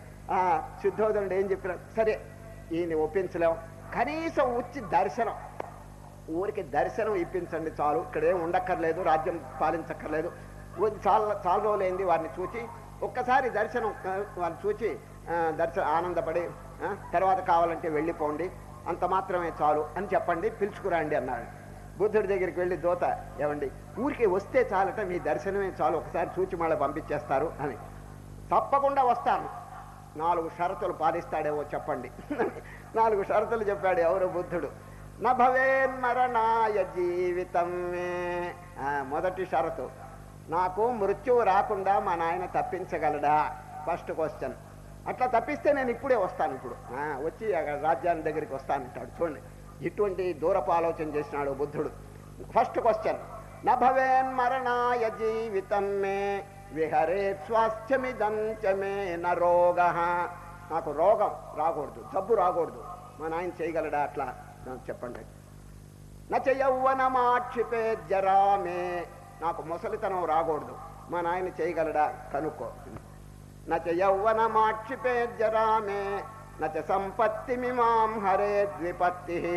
నాకు ఎల్లప్పుడూ సంపదలు ఉండాలి కానీ ఆపత్తులు కలగకూడదు. ఈ 4 షరతులు కనుక మా నాయన పాలించేట్టుగా ఉంటే ఇప్పుడే బయలుదేరి వస్తానన్నాడు. దూత వెళ్ళి వాళ్ళ నాయనకి చెప్పితే తండ్రి అన్నాడు, నా మృత్యువే నేను తప్పించలేకపోతే ఆయన మృత్యువు ఎవడు తప్పిస్తాడు? ఒక్క నమస్కారం పెట్టి వదిలేశాడండి. ఇదంతా ఎందుకు చెప్తున్నానంటే భవిష్యత్తులో జరగబోయేటువంటి విషయాలు ఇప్పుడే ఆలోచించాలండి, తెలివిగలవాడు. కనుక శ్రీకృష్ణ పరమాత్మ ద్రోణుడు, భీష్ముడు వీళ్ళందరి యొక్క శవాలు చూపించాడండి. ద్రోణం చ భీష్మం చ జయద్రథం చ కర్ణం తథా జ్ఞానపి యోధవీరాన్ మయా హతాం స్వం జహిమావ్యధిష్ఠా యుధ్యస్వ జేతాసి రణే సపత్నాన్. ఒక గ్రామం ఉందండి, 100 ఇళ్ళు ఉన్నాయండి. ఆ గ్రామంలో 100 ఇళ్ళు ఉన్నాయి. ఆ గ్రామంలో ఎవరైనా చనిపోతే శవాన్ని పండబెట్టి ఊరేగించేటువంటి ఇది ఉన్న చూడండి, దాని పేరు పాడె. పాడె అంటే నిచ్చెన మోస్తరు ఉంటుంది. అది ఒక వడ్రంగి తయారు చేస్తాడండి, కొయ్య పని ఆయన. ఆయనకు ఆర్డర్ వస్తుంది, మా ఇంట్లో ఒక ఆయన చనిపోయినాడు, ఏమండి ఒక పాడి తయారు చేయందంటే 2 కర్రలు తీసుకుని చిన్న చిన్న కర్రలు కోసి దాంట్లో ఇమిడ్చి నిచ్చెన మోస్తరు తయారు చేసి ఇస్తాడండి. దాని పేరు పాడె. ఆ పాడి మీద పండబెట్టి ఊరేగించి శ్మశానాన్ని తీసుకుపోతారు. ఇది పద్ధతి అండి. ఆ పల్లెటూరులో ఆ గ్రామంలో 100 ఇళ్ళు ఉన్నాయి. ఎవరింట్లో ఎవరైనా చనిపోయినా ఈయనకి ఆర్డర్ వస్తుందండి. ఎవరికి? ఈ వడ్రంగి. ఆయనకి ఒకనాడు సంకల్పం కలిగింది, అందరూ తీర్థయాత్రలు చేసుకుంటున్నారే, లక్షణంగా వెళ్ళి తీర్థంలో స్నానం చేసి పుణ్యం కట్టుకుంటున్నారే, ఆ గంగలో గైలో అంత క్షేత్రాలు సందర్శి, నేను ఎందుకు వెళ్ళకూడదు, నేను కూడా తీర్థయాత్ర చేస్తే ఎంతో పుణ్యం సంపాదించవచ్చు కదా అని 1 సంవత్సరం ప్రోగ్రాం వేసుకున్నాడండి.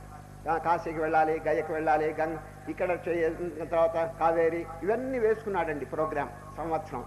మరి ఎవరైనా చనిపోతే పాడి కట్టే పని ఇంకెవరికి తెలియదండి, ఎవరికి తెలియదు. వీళ్ళ వంశ పరంపరే ఇది అలవాటు అయిపోయిందండి. మరి వీడు కనుక ఎక్కడికైనా వెళ్ళిపోతే, ఎవడైనా అకస్మాత్తుగా చనిపోతే పాడి కట్టేవాడు ఎవడు చెప్పండి? అది ఆలోచించాడండి. మరి సంవత్సరం వరకు రాడు కదా, సంవత్సరం వరకు ఎవరు చావరనే గ్యారంటీ ఏమిటి అని ఆలోచించినాడు. ఎట్లా ఇది నా వృత్తి కదా, కుల వృత్తి, నేను సంవత్సరం వరకు వెళ్ళిపోతే ఏ ప్రమాదం జరుగుతుందో ఎవరికి తెలుసని ఏం చేశాడు తెలుసండి? 100 ఇళ్ళు కదండి, 100 పాడెలు తయారు చేశాడండి. 100 పాడెలు చేసి గ్రామస్తులందరినీ సమావేశపరిచాడండి. మీటింగ్ చేసినాడు. అందరూ వచ్చి కూర్చున్నారు. ఓ గ్రామస్తులారా, పుణ్యం మీరే నాకు కట్టుకునేది, నేను పుణ్యం కట్టుకోకర్లా, మీరంతా తీర్థయాత్రకు వెళ్తున్నారు కదా, నేను వెళ్ళక్కర్లా, కాబట్టి సంవత్సరం వరకు నేను తిరిగి రాను. మరి సంవత్సరం లోపల ఏం ప్రమాదం జరుగుతుందో ఎవరికి తెలియదు. కాబట్టి ఈ వృత్తి అనేది మా వంశానికి తప్ప ఇంకెవరికి తెలియదు, పాడి కట్టే పని కనుక నేను సంవత్సరం వరకు తిరిగి రాను కదా, ఏ ప్రమాదం జరుగుతుందో ఏం తెలియదు కదా. కాబట్టి 100 ఇళ్ళు ఉన్నాయి, 100 పాడెలు తయారు చేశాను, ఒక్కొక్కరు వారి వారి దొడ్డిలో ఒక్కొక్క పాడి కట్టుకోండి. ఎవరికైనా 2 కావాల్సి వస్తే పక్కింటి వాడిది అడిగి తీసుకోండి అని అందరికి ఒక పాడి పంచిపెట్టాడండి వాడు. ఆ మీటింగ్లోనే పంచిపెట్టాడు వాడు. చూడండి ఎంత దూరపు ఆలోచన చేశాడు వాడు. శ్రీకృష్ణ పరమాత్మ ఈ విశ్వరూపంలో చూపించడానికి ఇదే కారణం అండి. ప్రతి వారు వర్తమాన కాలంలో ఉంటున్నారే కానీ భవిష్యత్ కాలంలో వారు ఉండటం లేదండి, ఉండి తీరాలి. మానవుడు ఉన్నతిని పొందాలంటే, జ్ఞానం పొందాలంటే what becomes of my future అది చెప్పండి. ఈ శరీరం ఏమైపోతుంది ఇప్పుడు చూడండి, అంత అందంగా ఉన్నది, శుభ్రంగా ఉన్నది, ఎల్లప్పుడూ ఇట్లా ఉంటుందా చెప్పండి? ఓల్డ్ ఏజ్, ముసలితనం వచ్చేటప్పటికి అంతా ముకుడించుకుని పోతుంది కదా చెప్పండి. ఈ శరీరం శాశ్వతంగా ఉంటుందా? బుడగ. మరి ఈ బుడగ వంటి జీవితంలో ఎన్ని సాధనలు, ఎన్ని కార్యక్రమాలు చేయాలి, మరి మానవుడు చేస్తున్నాడా చెప్పండి? నో, ఐ ఆమ్ పర్మనెంట్ అనేటువంటి అజ్ఞానం చేత వాడు ఏ సాధన చేయటం లేదండి. సరే, నేను ఎన్ని సంవత్సరాలు బతుకుతాననేటువంటి హామీ వాడికి ఎవరిచ్చారని చెప్పండి? Is there any guarantee of next moment చెప్పండి?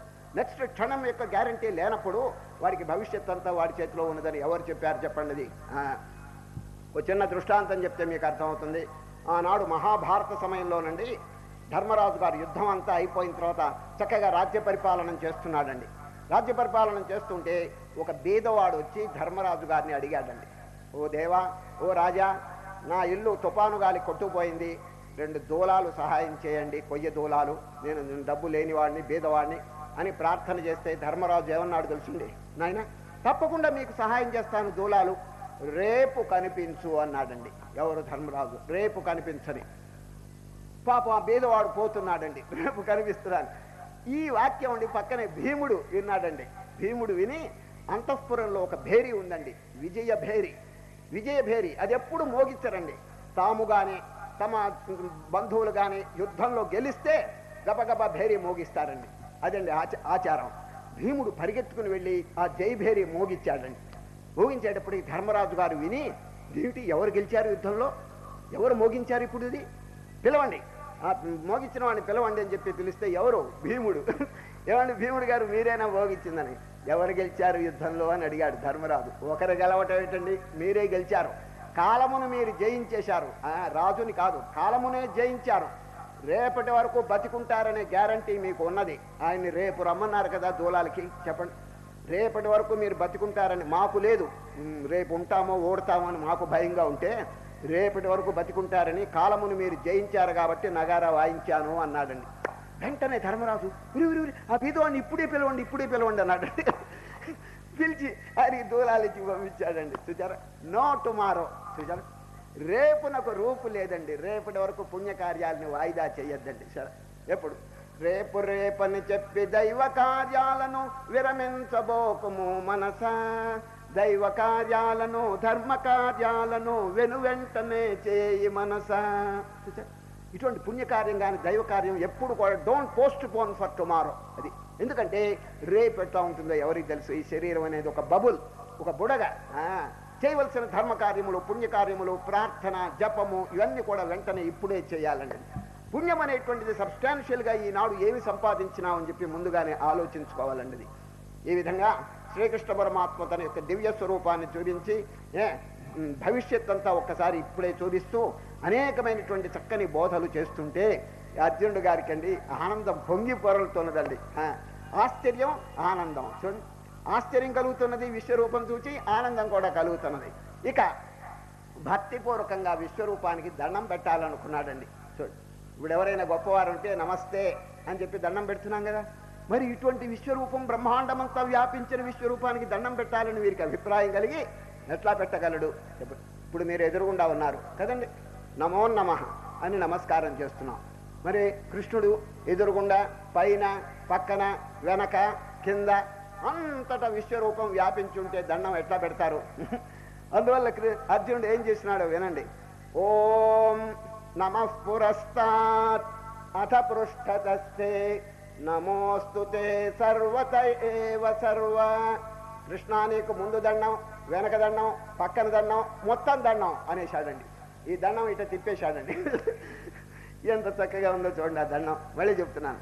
నమః పురస్తాత్ అథ పృష్ఠతస్థే నమోస్తుతే సర్వత ఏవ సర్వ. ఈ విధంగా నమస్కారం చేసి తర్వాత ప్రార్థన చేస్తాడు. కృష్ణ, చాలా ఆనందమైంది, ఉపసంహరించండి, మీ మామూలు స్వరూపం దర్శింపజేయండి అని చెప్పి ప్రార్థన చేస్తే కృష్ణ పరమాత్మ ఓం శాంతి శాంతి తన యొక్క సహజ స్వరూపంతో ప్రత్యక్షమైనాడు. అర్జునుడికి చక్కని హితోపదేశం చివర చెప్తున్నాడు. ఇది ఎటువంటి బోధ అంటే ఊహించడానికి లేనటువంటి. ఈ అధ్యాయం చివర చెప్పినటువంటి 3-4 శ్లోకాలండి అమోఘమైనటువంటి భావంతో కూడినటువంటివండి. ఎవరు ఈ విశ్వరూపాన్ని చూడగలరు అనేటువంటి ప్రశ్న. నాహం వేదైః న తపసా న దానేన న చేజ్యయా శక్య ఏవం విధో ద్రష్టుం దృష్టవానసి మాం యథా. అర్జున, ఇతర మార్గముల చేత ఎవరు ఈ విశ్వరూపాన్ని చూడలేరు. దేని చేత చూడగలరు? భక్త్యా త్వనన్యయా శక్య అహమేవం విధోర్జున జ్ఞాతుం ద్రష్టుం చ తత్వేన ప్రవేష్టుం చ పరంతప. అనన్య భక్తి. అనన్య భక్తి అని చెప్పి 3 క్రియలు చెప్తున్నాడండి. ఈ అనన్యమైన భక్తి ఎవరికి కలిగి ఉంటుందో, భక్త్యా త్వనన్యయా శక్య అహమేవం విధోర్జున జ్ఞాతుం నంబర్ 1, ద్రష్టుం ప్రవేష్టుం. 3 క్రియలు చెప్తున్నాడు. ఎవరికి అనన్య భక్తి ఉంటుందో వారు ఈ 3 అనుభవాలు పొందుతారు. ఏమిటా 3 చెప్పండి? జ్ఞాతం అంటే ఏమిటి? తెలుసుకోవటం. దేవుణ్ణి తెలుసుకోగలరు. దాని అర్థం ఏమిటి? దేవుడు ఎక్కడో దూరంగా ఉన్నాడు. దూరంగా ఉన్నటువంటి దేవుణ్ణి వీడు తెలుసుకోగలరు అంటే దాని అర్థం ద్వైతం. ద్వైతంలోనండి దేవుడు ఎక్కడో దూరంగా ఉంటాడు. వైకుంఠము, కైలాసము, ఎక్కడో గుళ్ళోనో.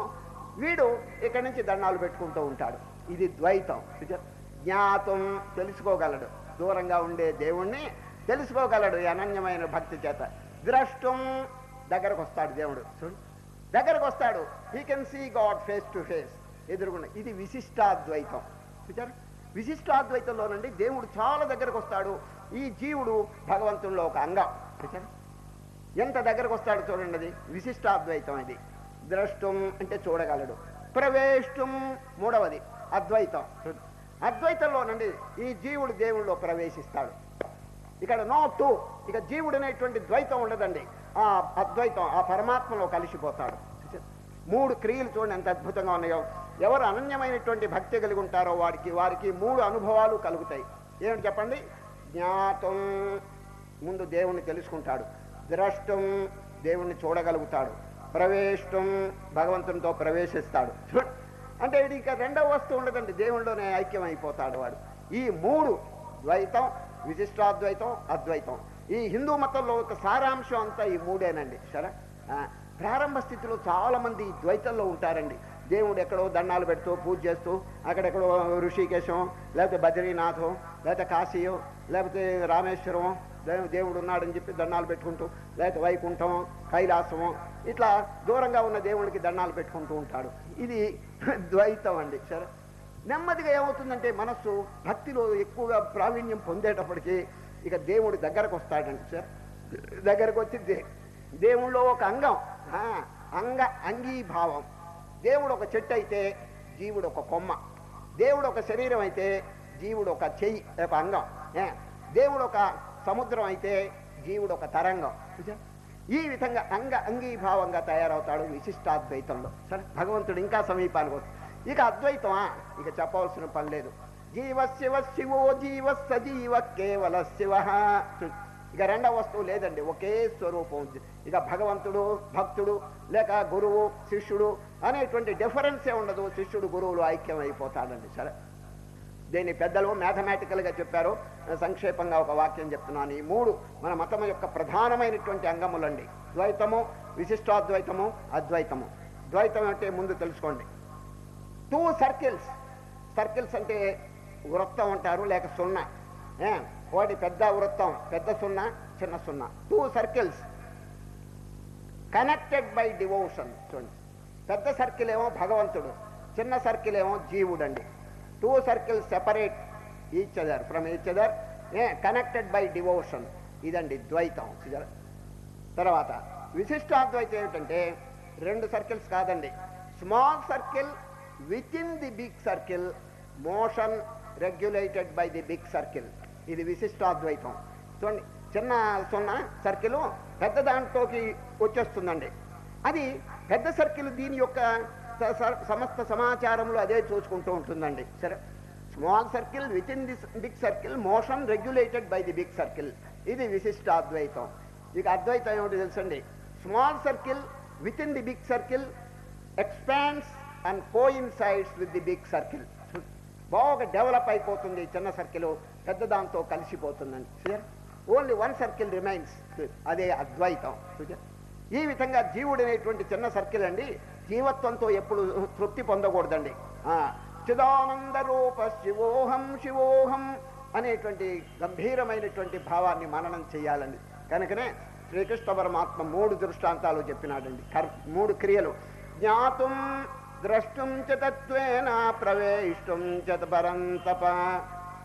ఇప్పుడు చివరి శ్లోకమైనటువంటి 55 ఉన్న చూడండి, ఇది భగవద్గీత మొత్తానికి చాలా అమూల్యమైనటువంటి శ్లోకం అండి. ఏది 11వ అధ్యాయంలో 55వ శ్లోకం. మీకెట్టా తెలుసునని అడిగితే శంకర భగవత్పాదుల్ని శిష్యుడు అడుగుతాడండి, గురుదేవా మీకు భగవద్గీత 700 శ్లోకాలు కంఠస్థంగా వచ్చు కదా, మీ దృష్టిలో ఈ 700 శ్లోకాల్లో ఇంపార్టెంట్ వర్స్ ఏదో ఒకటి చెప్పండి అని శిష్యుడు శంకరాచార్యుల వారిని అడిగితే ఈ శ్లోకం చెప్తాడండి. శంకరులు ఏలు పెట్టి చూపిస్తాడు. ఏది 55. మత్కర్మ కృన్మత్పరమో మద్భక్త సంగవర్జిత నిర్వైర సర్వభూతేషు యస్సమామేతి పాండవ. నేను అర్థం చెప్తున్నాను వినండి. మొదటి పాదం అండి అన్ని సాధనలు చెప్తున్నాడండి. అసలు ముందు ఇది ఎవరు చెప్పినారంటే ఇది ఏలు పెట్టి చూపించడం ఎవరంటే శంకర భగవత్పాదులు. ఈ శంకరుల యొక్క గొప్పతనం ఏమిటి తెలుసండి, బ్రెయిన్ ఆఫ్ శంకర అని చెప్తారండి. బ్రెయిన్ ఆఫ్ శంకర ఎందుకనగా ఇంతవరకు మేధాశక్తి కలిగిన మహనీయులు అనేక మంది జన్మించినారు, కానీ ఫస్ట్ మార్కు కొట్టినటువంటి మహనీయుడండి వేదవ్యాస మహర్షి. ఇంతవరకు అనేక మంది ఎన్లార్జ్మెంట్ ఆఫ్ బ్రెయిన్, బ్రెయిన్ అంటే మేధాశక్తి ఎక్స్పాండ్ అయిన మహనీయులు చాలామంది ఉద్భవించినారు, కానీ ఫస్ట్ మార్క్ అండి వేదవ్యాస మహర్షి. సెకండ్ మార్క్ అండి శంకర భగవత్పాదులు. థర్డ్ మార్క్ అండి విద్యారణ్య స్వామి. ఇక తర్వాత ఇంకా అందరూ వస్తారండి. కనుక శంకర భగవత్పాదులు గొప్పతనం ఏమిటంటే ది బ్రెయిన్ ఆఫ్ శంకర. దాదాపు 8 సంవత్సరముల వయసులో బ్రహ్మసూత్రానికి భాష్యం రాసినారంటే ఇస్ ఇట్ ఏ జోక్? చెప్పండి, చిన్న వయసులో ఎన్ని గ్రంథాలు రాసినారండి మహనీయులు. కనుకనే ఇది బ్రెయిన్ ఆఫ్ శంకర. ఒక భక్తుడు భగవంతుని ప్రార్థన చేస్తున్నాడు, చూడండి ఎంత చక్కగా వచ్చేస్తున్నాడు. O Lord, grant me the body of Muhammad, the brain of Shankara, the heart of Buddha, the purity of Zoroaster, the forgiveness of Jesus Christ, the divine recklessness of Ramatirtha, the fearlessness of Vivekananda and the non violence of Mahatma Gandhi. దేవుణ్ణి ప్రార్థన చేస్తున్నాడు. మహనీయుల్లో ఉండేటువంటి గొప్ప విషయములన్నీ నాలో ప్రవేశించుగాక అని చెప్పి ప్రార్థన చేస్తున్నాడు. ఒకసారి దాని అర్థం చెప్తాను. O Lord, grant me the body of Mohammed.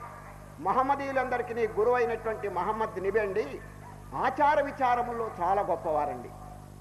నమాజ్కి వెళ్ళేటప్పుడు చేతులు కాళ్ళు ఇవన్నీ కూడా బాగా కడుక్కోవటం, ఇటువంటి బాహ్యాచారములో చాలా గొప్పవారు. కాబట్టి ఓ దేవా, ఆ మహమ్మద్ నబీ యొక్క ఆచారములు నాకు వసంగుగాక అంటాడండి. The body of Muhammad, the brain of Shankara. శంకరుని యొక్క మేధాశక్తిని నాకు అనుగ్రహించండి అంటాడు. ఆ తెలివి, మేధాశక్తి. ది హార్ట్ ఆఫ్ బుద్ధ, బుద్ధుని యొక్క హృదయం. ఎంత ప్రేమండి. మరి మామగారు ఎవరో పక్షిని కొట్టేస్తే ఆ పక్షిని తీసుకుని బాగా కాపాడి దాని ప్రాణదానం చేస్తాడండి ఎవరు? బుద్ధుడు. కేవలం మానవుల మీదే కాదు, పశుపక్షాదుల మీద కూడా తన ప్రేమను విస్తరింపజేసిన మహనీయుడండి ఎవరు? బుద్ధదేవుడిది. కనుకనేది హార్ట్ ఆఫ్ బుద్ధ, బుద్ధుని యొక్క హృదయం నాకు అనుగ్రహించుగాక. The purity of Zoroaster. Zoroaster అంటే పర్షియన్ మతానికి గురువు అండి. వారు మహాపవిత్రులండి. ఆ పవిత్రతను నాకు దయచేయండి అని ప్రార్థన. The purity of Zoroaster, the forgiveness of Jesus Christ. క్రీస్తు యొక్క క్షమాశీలత్వం. చూడండి, శత్రువులు వచ్చి మేకులు కొట్టి శిలువ మీద మేకులు కొడుతుంటే, ఓ లార్డ్ ఫర్గివ్ దెమ్. చూడండి, దేవా ఆ శత్రువుల్ని క్షమించండి. ఎవరైనా ఆ విధంగా చెప్తారండి. For they know not what they do. వారు చేసే పని వాళ్ళకే అర్థం కావటం లేదు కాబట్టి క్షమించండి అంటాడు. ఎంత క్షమాశీలత్వం చూడండి. The forgiveness of Jesus Christ, the divine recklessness of Ramatirtha. రామతీర్థుని యొక్క దైవ నిరంకుశత్వం. రామతీర్థులండి నేను అని అనడండి, వీడు అంటాడు. అంటే ఈ శరీరాన్ని తనకంటే వేరుగా చేసుకున్నాడండి రామతీర్థులు. కాబట్టి recklessness, divine recklessness of Ramatirtha. The fearlessness of Vivekananda. వివేకానందుని యొక్క నిర్భయత్వం, వారి జీవితంలో నిర్భయత్వం తాండవిస్తున్నదండి. And the non violence of Mahatma Gandhi. Gandhi మహాత్ముని యొక్క అహింసాతత్వం నాకు దయచేయండి. చూచారా, మహనీయుల్లో ఉండేటువంటి సద్గుణములన్నీ ఆహ్వానిస్తున్నాడు. ఒకసారి మళ్ళా చెప్పి నేను విరమిస్తున్నాను. O Lord, grant me the body of Muhammad, the brain of Shankara, the heart of Buddha, the purity of Zoroaster, the forgiveness of Jesus Christ, the divine recklessness of Ramatirtha, the fearlessness of Vivekananda, the non violence of Mahatma Gandhi. కనుక శంకరుని యొక్క మేధాశక్తి కోసం చెప్పినటువంటి వాక్యం అండి. అటువంటి శంకర భగవత్పాదులు ఈ శ్లోకాన్ని ఎత్తి చూపించినారు. ఇది నా దృష్టిలో మోస్ట్ ఇంపార్టెంట్. అది ఎందుకు దీని గొప్పదనో చెప్తాను ఒక నిమిషం. మత్కర్మ కృన్మత్పరమో మద్భక్త సంగవర్జిత నిర్వైర సర్వభూతేషు యస్సమామేతి పాండవ. ఓ అర్జున, మత్కర్మ కర్మయోగం ఆచరించండి. చూడండి, 3 యోగములు దీంట్లో ఉన్నాయండి. మత్కర్మ, మత్పరమ ధ్యానయోగం, మత్పరమ సంగవర్జిత భక్తి యోగం, తర్వాత జ్ఞానయోగం. 4 మళ్ళీ చెప్తున్నాను. మత్కర్మకృత్ కర్మయోగం, మత్పరమ ధ్యానయోగం, మద్భక్త భక్తి యోగం, సంగవర్జిత జ్ఞానయోగం. ఈ 4 యోగములు ఒక పాదంలో చెప్పిన ఆయన అర్జున చక్కగా ఆచరించండి. కానీ ఆ 2వ పాదం చాలా ముఖ్యమండి. నిర్వైర సర్వభూతేషు యస్సమామేతి పాండవ. ఏ ప్రాణిని బాధించవద్దు. ఇది చాలా ముఖ్యమండి. అయ్యా యోగాలు అందరూ ఆచరిస్తున్నారండి, కానీ ప్రాణి మీదండి దయ చూపటం లేదండి, విశాల భావం లేదండి. సరే, తన్ను తాను ఎట్లా ప్రేమించుకుంటున్నాడో పరప్రాణిని కూడా ఆ విధంగా ప్రేమించటం అనేది గీత యొక్క ముఖ్య ఆశయం అండి. నిర్వైర సర్వభూతేషు యస్సమామేతి పాండవ. అందులో విశ్వరూపము యొక్క చివర ఈ వాక్యం చెప్పినారంటే దీనికి కారణం చెప్తాను వినండి. ఇతరుల మీద ఎందుకు ద్వేషం కలిగి ఉండకూడదు అని చెప్పి ఎవరైనా ప్రశ్న అడిగితే, నీ శరీరంలో ఉండేటువంటి ఒక అంగం ఇంకొక అంగాన్ని కొడుతుందా అని దానికి జవాబు చెప్పాలని. ఒక శరీరంలో ఒక అవయవం ఇంకొక అవయాన్ని బాధ చేయదు కదా. అదేవిధంగా విశ్వరూపంలో ఒక ప్రాణిని ఇంకొక ప్రాణి ఎప్పుడూ బాధ చేయకూడదు. ఎందుకు? అవన్నీ కూడా భగవంతుని యొక్క అవయవాలు. ఇప్పుడే విశ్వరూపంలో చూపించినారు కదండి, అనేక బాహూదర వక్త్రనేత్రం. మరి ఒక అంగం వచ్చి ఇంకొక అంగాన్ని ఎప్పుడైనా బాధిస్తుందా చెప్పండి? విశ్వరూపం యొక్క అంతరార్థం తెలిసిన వాడు ఎవ్వడు కూడా ఒకరిని బాధించడండి. నిర్వైర సర్వభూతేషు యస్సమామేతి పాండవ. ఒక ఆశ్రమంలో జరిగిన విషయం చెప్పి నేను విరమిస్తున్నాను. ఒక గురువు గారు ఉన్నాడండి, ముసలాయన, వృద్ధుడండి. ఆయనకి 10 ఏళ్ల నుంచి ఒక శిష్యుడు సేవ చేస్తున్నాడండి. ఏ విధంగా సేవ చేస్తాడు? శిష్యుడిని ప్రాణాన్ని కూడా అర్పణ చేస్తాడండి. అంత చక్కగా సేవ చేస్తున్నాడు. కొత్తగా ఒక శిష్యుడు చేరాడండి. 6 నెలల కింద కొత్తగా ఒక శిష్యుడు చేరాడు. ఒకనాడు గురువు గారు ఒక మైలు దూరం ఎక్కడో ప్రయాణం చేసి ఆశ్రమానికి తిరిగి వచ్చి మధ్యాహ్నం భోజనం చేసి, ముసలాయన కదండి, పండుకున్నాడండి. కాళ్ళు నడిచి నడిచి కాళ్ళు నొప్పిగా ఉన్నాయి. అంచేత కాళ్ళు బారజాపుకుని మొదటి శిష్యుడిని పిలిచాడండి. నాయన, కాళ్ళు నొప్పిగా ఉన్నాయి, కొంచెం ఒత్తరా నాయన అని చెప్పి. వాడు పరిగెత్తుకుంటూ వచ్చి కాళ్ళు ఒత్తడానికి వస్తుంటే రెండవ శిష్యుడు, గురువు గారు క్షమించండి, ఆ మొదటి శిష్యుడు 10 ఏళ్ల నుంచి మీ కాళ్ళు ఒత్తుతున్నాడు. వాడు ఎంతో పుణ్యం సంపాదించాడు. నేను కొత్తగా వచ్చాను, మీ కాళ్ళు ఒత్తే పుణ్యం నాకు, భాగ్యం నాకు కలుగు చేయండి అని కొత్తవాడు వచ్చి ప్రార్థన చేశాడండి. మొదటివాడు, స్వామి గురుదేవ, వాడిని మాత్రం వీడిని పెట్టబాకండి కాళ్ళు ఒత్తే పనికి, ఇప్పుడే కొత్తగా వచ్చాడు, వాడికి అనుభవం తక్కువ. నేను 10 ఏళ్ల నుంచి మీ కాళ్ళు ఒత్తుతున్నాను, ఎక్కడొత్తాలో నాకు బాగా తెలుసు, వాడికి ఎక్కడొత్తాలో తెలియదు, తెలియరాని చోట ఎత్తాడంటే మీకు పరలోక ప్రయాణం, కాబట్టి కొంచెం జాగ్రత్తగా విచారించండి, వాడిని పెట్టద్దు అన్నాడు. వీడన్నాడు రెండోవాడు, స్వామి 10 ఏళ్ల నుంచి వాడు లారీ పుణ్యం కొట్టేశాడండి, ఇంతవరకు మీకు సేవ చేసి, నేను కొత్తగా వచ్చాను, నన్ను పెట్ట. వీళ్ళిద్దరు కీచులు ఆడుకుంటుంటే గురువు గారు, రై కొట్టుకోబాకండి ఇద్దరు, భగవంతుడు నాకు 2 కాళ్ళు ఇచ్చాడు, 2 శిష్యులు ఇచ్చాడు, నేను కాళ్ళు బారజాపుకుంటాను, నువ్వు ఒక కాలు ఒత్తు, నువ్వు ఒక కాలు ఒత్తు అని ఇద్దరికి డివైడ్ చేశాడండి కాళ్ళు. ఇద్దరు ఒత్తుతున్నారండి. వాళ్ళకి అసలు ద్వేషం లేకుండా ఉండాలి, కానీ ఒకరి మీద ఒకరికి వైరం ఉందండి. అంచేత పొరపాటున గురువు గారి ఒక కాలు వచ్చి ఇంకో కాలు మీద పడిందండి పొరపాటున. వాడు అన్నాడు, రై ఏరా నా కాలు నువ్వు ఎందుకురా కొట్టావు అన్నాడండి. నా కాలు నువ్వు కొట్టావని వాడన్నాడండి. కోపాలు ముదిరిపోయినాయండి. గురువు గారి కమండలం తీసి ఆ కాలును కొట్టాడండి వాడు. వీడు గురువు గారి యోగదండం తీసి అవతల కాలు కొట్టాడండి. గురువు గారు లేచి, ఏరా నా కాళ్ళు కొడుతున్నారు? స్వామి, ఇది మీకు సంబంధించింది కాదు, మా అంతరంగ సమస్య అన్నాడు. ఓరిని అంతరంగం పాడుగాను నా కాళ్ళు నాశనం చేస్తున్నారా వీళ్ళు? చూడండి, ఇట్లా ఉంటుందండి పరిస్థితి. చూచారు, గురువు గారు 2 కాళ్ళు నాశనం చేస్తున్నారు ఇద్దరు కలిసి. ఎవరికండి బాధ చెప్పండి? నా కాలు నా కాళ్ళని వాడు కొట్టుకుంటున్నారే, 2 కాళ్ళు కాదండి, ఇది గురువు గారి కాళ్ళు. అదేవిధంగా విశ్వమంతైన ఒకే స్వరూపం ఉన్నప్పుడు ఇది నాది ఇది నాది అని చెప్పి కొట్టుకుంటుంటే ఎవరికి అపచారం చేసినట్టు కొంచెం ఆలోచించండి. కనుకనే శ్రీకృష్ణ పరమాత్మ లాస్ట్ వర్స్ అండి గంభీరమైనటువంటి వాక్యం చెప్పేశారు. ఇది మత్కర్మ కృన్మత్పరమో మద్భక్త సంగవర్జిత నిర్వైర సర్వభూతేషు యస్సమామేతి పాండవ. అది మీరు ఎన్ని యోగాలన్నా చేయండి, ఎన్ని ధ్యానాలన్నా చేయండి, ఒక ప్రాణికి అపకారం మాత్రం చేయవద్దు అనేటువంటి గంభీరమైనటువంటి సిద్ధాంతం ఈ విశ్వరూప సందర్శన యోగం చివర చెప్పి ఈ అమూల్యమైనటువంటి బోధను ఉపసంహరించినారు. హరి ఓం. భవమాన సుదుడు మట్టు భవమాన సుదుడు మట్టు పాదార విందములకు నీ నామారూపములకు నీచయ మంగళరమణీ నామారూపములకు నీచయ ప్రహ్లాద నారదాది ప్రహ్లాద నారదాది భాతులు పొగడుచుండగని నామారూపములకు నీచయ మంగళరమణీ నామారూపములకు నీచయ సాకేత పురనివాస సాకేత పురనివాస సామ్రాజ్య పట్టాభిషేకరీ నామారూపములకు నీచయ ప్రహ్లాద నారదాది ప్రహ్లాద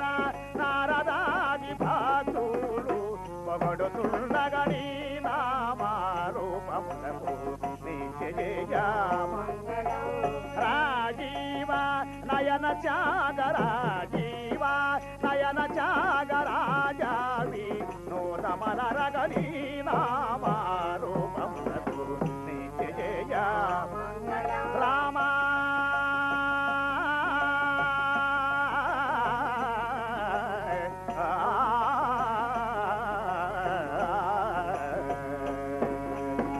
రమారమణ గోవింద